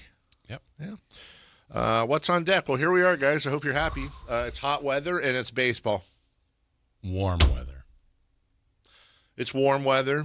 I mean, it's going to be 92. What Today? Yeah, well, that's what it say. That's what it say. That's what it say. What is your official swimming designation for hot, Jason? 93. No, yeah, that's hot. That's hot. That's hot? Yeah. Is it 90 or above? Yeah, I think 90 is a good barometer. Okay. Especially this time of year. Like, if it was 86 2 months ago, we're like, whew. But, Yeah. in a month and a half, if it was 86 at the end of July, you'd be like, whoa, this is great. This would be, yes. There will be a point this summer where it will be 92 and we'll be like, wow, it's kind of a cooling trend. Mm-hmm. And then a few days later, it'll be 106. But that's like if you're getting your junk slammed in a car door repeatedly, like just every day. Mm-hmm. 12 o'clock, crunch. 1 o'clock, crunch. And then you ought to get away from that door. Well, then maybe one day you get what is it they do in Indian? They cane you. You get caned across the calf. Well, I'll take that over getting my junk slammed in a car door. That'll be a relief, but let's be honest. It's not like the caning is enjoyable. It's just not getting your junk slammed in a car door. Yeah, that's something I don't want to do. I don't want to do that. If you're maybe you tie a bunch of lunch meat to your foot and dip it in a aquarium full of piranhas, right? Well, that's not great. Is this the Milton Berle foot? I think you could have just put the foot in there. You don't need. That's a great point. Yeah, but you'd rather do that. That's not fun. But you'd rather do that than take off all your clothes and go down a razor blade slide into a kiddie pool filled with alcohol. Yeah, I would. You're right. Right. You're right about that. I would not want to hammer a meat thermometer through one ear and out the other. I wouldn't want to do that. But if I did that every day, shout out Weird Al, then if I had a choice between doing that or cleaning out a bathroom in Manhattan with my tongue, well, I take the latter. I just wouldn't enjoy it. They're both pretty bad. Those two are. Yeah, one you're going to certain die. Death. I feel like both you might die. Those are good choices. Make good choices. Make good choices. Talking about the Kings, right? Yeah, that is. This is the first thing he'd do. Yeah, you know what? I'll tell you right. I would clean out the men's bathroom and go in one center with my tongue if it meant we won a finals. And you told me like I was going to die of like fasciitis or something, whatever. I would. I 100% would. That's all that's left that you want in your life is a Kings championship? Well, no, I want my kids to do like good stuff and all. Well, they get to see it too. Yeah, but a Kings championship. Like honestly, Kings title. And then they show the video of you doing that. I got like the big screen and the intros. I got like a logo on my tongue. Kings logo. Feel the. Do you get the credit, or does nobody know? Nah, I don't. You know what? Would I like some credit for doing that? Yeah, of course I would. Let's just be honest. I'm a human, but I would do it even if I had to do it.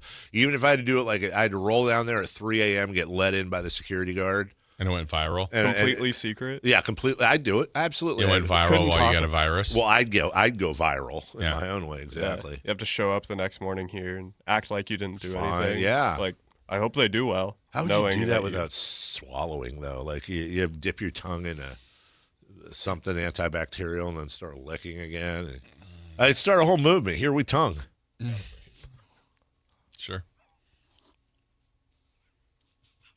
I don't think the shirts would. I don't know what the logo would be. Yeah. Be like the what is it? The Kiss logo? Is that Kiss or no? That's Rolling Stones. Rolling Stones with the big tongue. Here we tongue. Fighting for a championship. Tonguers. If somebody just tuned in, by the way.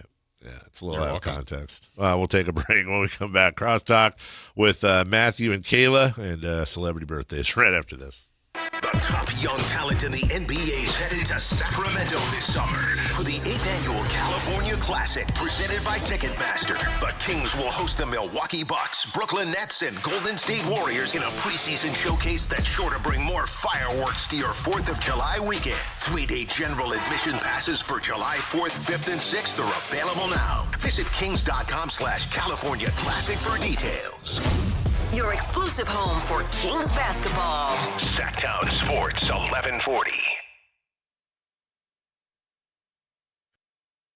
Golf to Go is brought to you by the Hagen Oaks Golf Super Shop. Here's Frank LaRosa. Typically, a high handicapper carries an index of 20 or more. Golf Monthly's Barry Plummer offers 4 tips if you're tired of that high handicap. First, choose the right equipment. Invest in a 5-wood, which is more forgiving than a 3-wood or 3 hybrid. It's a much better option for getting the ball in the air. Second, play for bogey on par 5s. Break the longer holes into manageable chunks, perhaps aiming to hit the green with 4 easy swings while also navigating away from the trouble along the way. 3, leave the sand wedge in the bag for chipping. Up and down percentages are almost twice as good when chipping a 9-iron over a sand wedge, and 3.5 times better with the putter. And finally, stop leaving your putts short. A 20 handicapper leaves 55% of their missed putts short of the hole. Give yourself a chance with every attempt and don't leave another putt short. Try these simple tips and let's see whether your handicap starts to come down. And have some fun out there. That'll help too. That's your Golf to Go. I'm Frank LaRosa. This is the story of the one. As a maintenance engineer at a beverage manufacturing plant, he starts his day knowing every line is ready to run because Grainger delivers the industrial-grade products he needs to keep mixers, conveyors, and packaging equipment moving. With Grainger's vast selection of bearings, belts, and motors, he keeps operations running smoothly, so nothing grinds to a halt. Call 1-800-GRAINGER, click Grainger.com, or just stop by. Grainger, for the ones who get it done. Pump up the volume. Business moves fast. Orders roll in, deadlines close in. When you ship with USPS Ground Advantage, you can keep up with confidence. Every package stays in our secure network from dock to door. And with nationwide reach, dependable tracking, and upfront affordable pricing, you get built-in peace of mind. You run the business. We run the routes. Visit USPS.com/Ground Advantage to learn more. This is the sound of Jack, buzz cutting his way to a small fortune. To Jack, every time he cuts his own hair, that's $50 right in his pocket. If Jack sees DIY buzz cuts as a saving strategy, Wells Fargo is right behind him. And with their mobile app, tracking his savings is easy. Oh, ouch. However you make money work, we can work with that. Mobile carriers' message and data rates may apply. Wells Fargo Bank, N.A., member FDIC. Did you try my Colombian tamales? They're delicious. Yes, but the Mexican tamales I brought are better. Colombian tamales wrapped in plantain leaves are unmatched, you know. But the Mexican tamales wrapped in corn husks are the authentic ones. At least we can agree that they taste better with Pepsi. Without a doubt. Can you pass me a straw? You mean a pitillo. Tamales deserve Pepsi. It's time for the news of the day. The latest headlines, the biggest stories, hard-hitting analysis. Yeah, this is none of those things. And now, here's Carmichael Dave and Jason Ross. Shut up, Kayla. Good morning. Hey, you're back. Oh, wow. It's our rookie, our cross-stop debut with the new positioning. Okay. What? I can't see anything. We're acting like this is like something that has bettered ourselves. That's bettered us? Yeah. Oh, yeah. No, look, don't get me started on it. But apparently the powers that be. This does feel like a job interview. Like they're both looking at us. It's so weird. It is weird. It's very awkward. I don't. Look at J. Ross is trying to no be eye so contact. No eye contact. Yeah, exactly. Well, that's the thing where he's here now. So it's like, Is that weird for you guys? Yes. Because this will be our first time He's doing over that. it.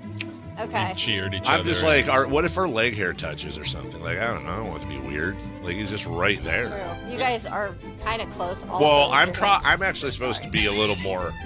I'm actually supposed to be here. But I don't like that, so I'm here. Well, what I worry about is Matt, obviously. Oh, actually, it's a really good angle of Matt, though. Arms. That's a great angle of Matt. But like, I talk with my hands. Yeah. Oh, both of us do. We have long arms. Yeah, but we're gonna. So we're gonna have to T-Rex. Yeah. God, this angle makes it look fat. Not me. It's not the angle, but You? I get it. Yeah, look, it looks like I got a whole. That's actually my rear end, I think, but it looks like the back of my back. Back the thing up. I don't. Ew.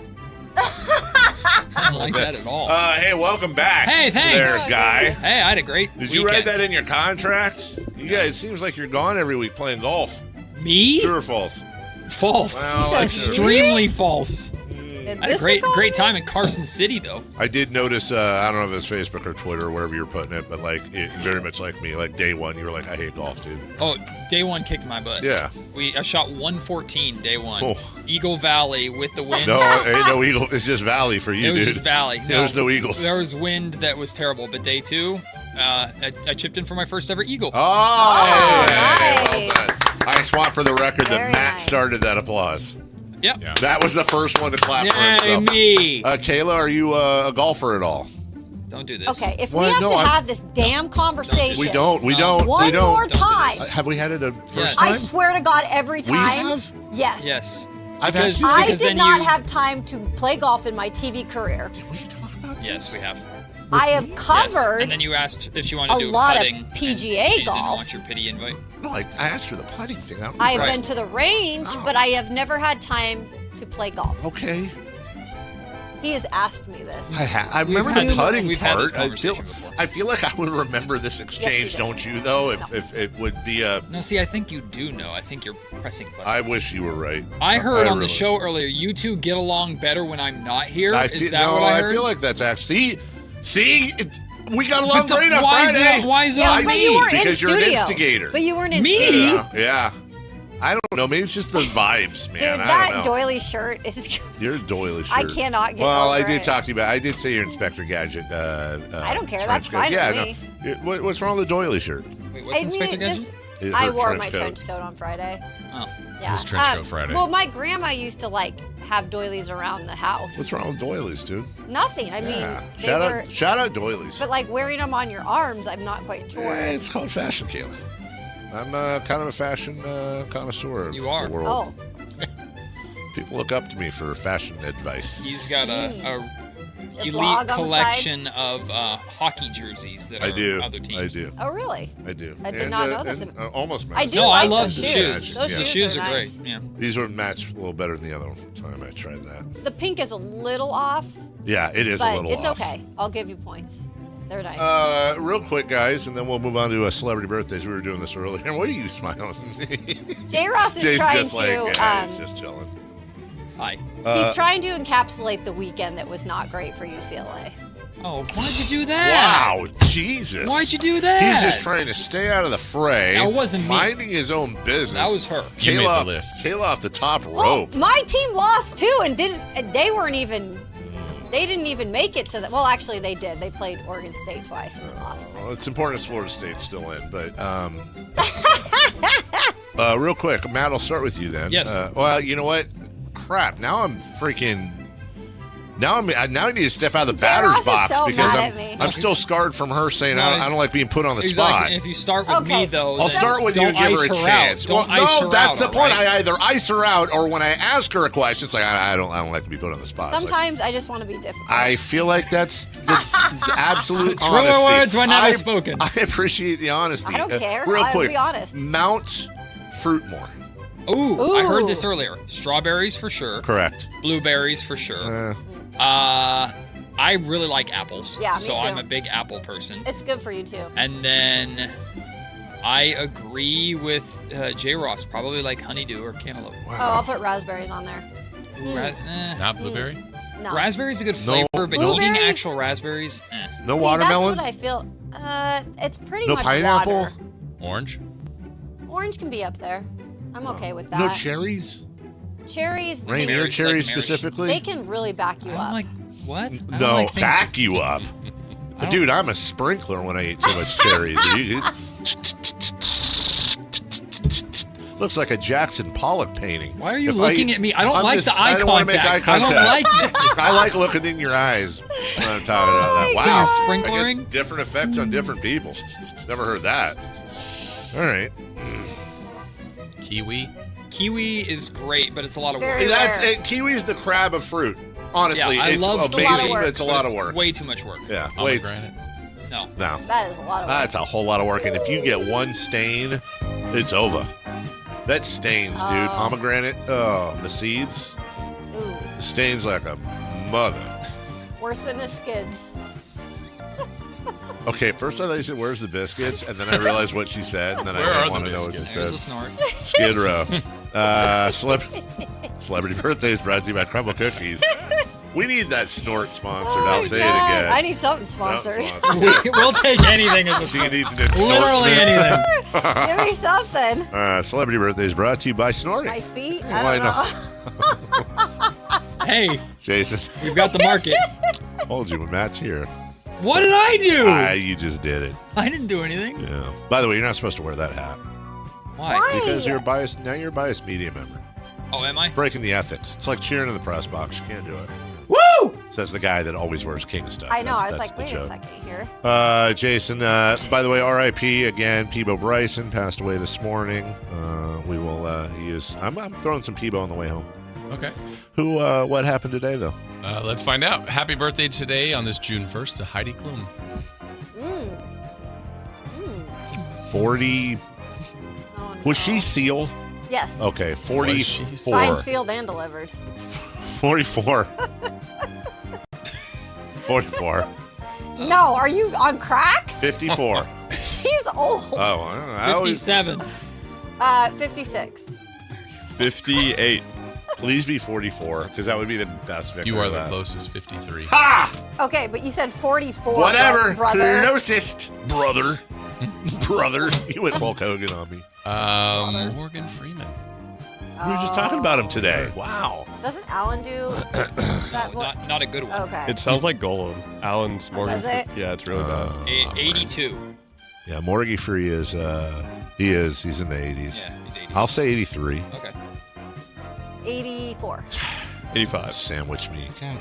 Anthony's the closest, 89. No way. He looks phenomenal. Wait, Yeah. what? Yeah, it's not good. Verla, I wouldn't have known that. What do you mean? Oh, God, he's going to die soon. Okay. No, he's going to be like 105. He's old. No, he's I not. don't want him to die. He's perfect. Stay with us. Nikki Glazer. Oh, I love her. Her last name's a verb. I've been comedian? told I do resemble her a little.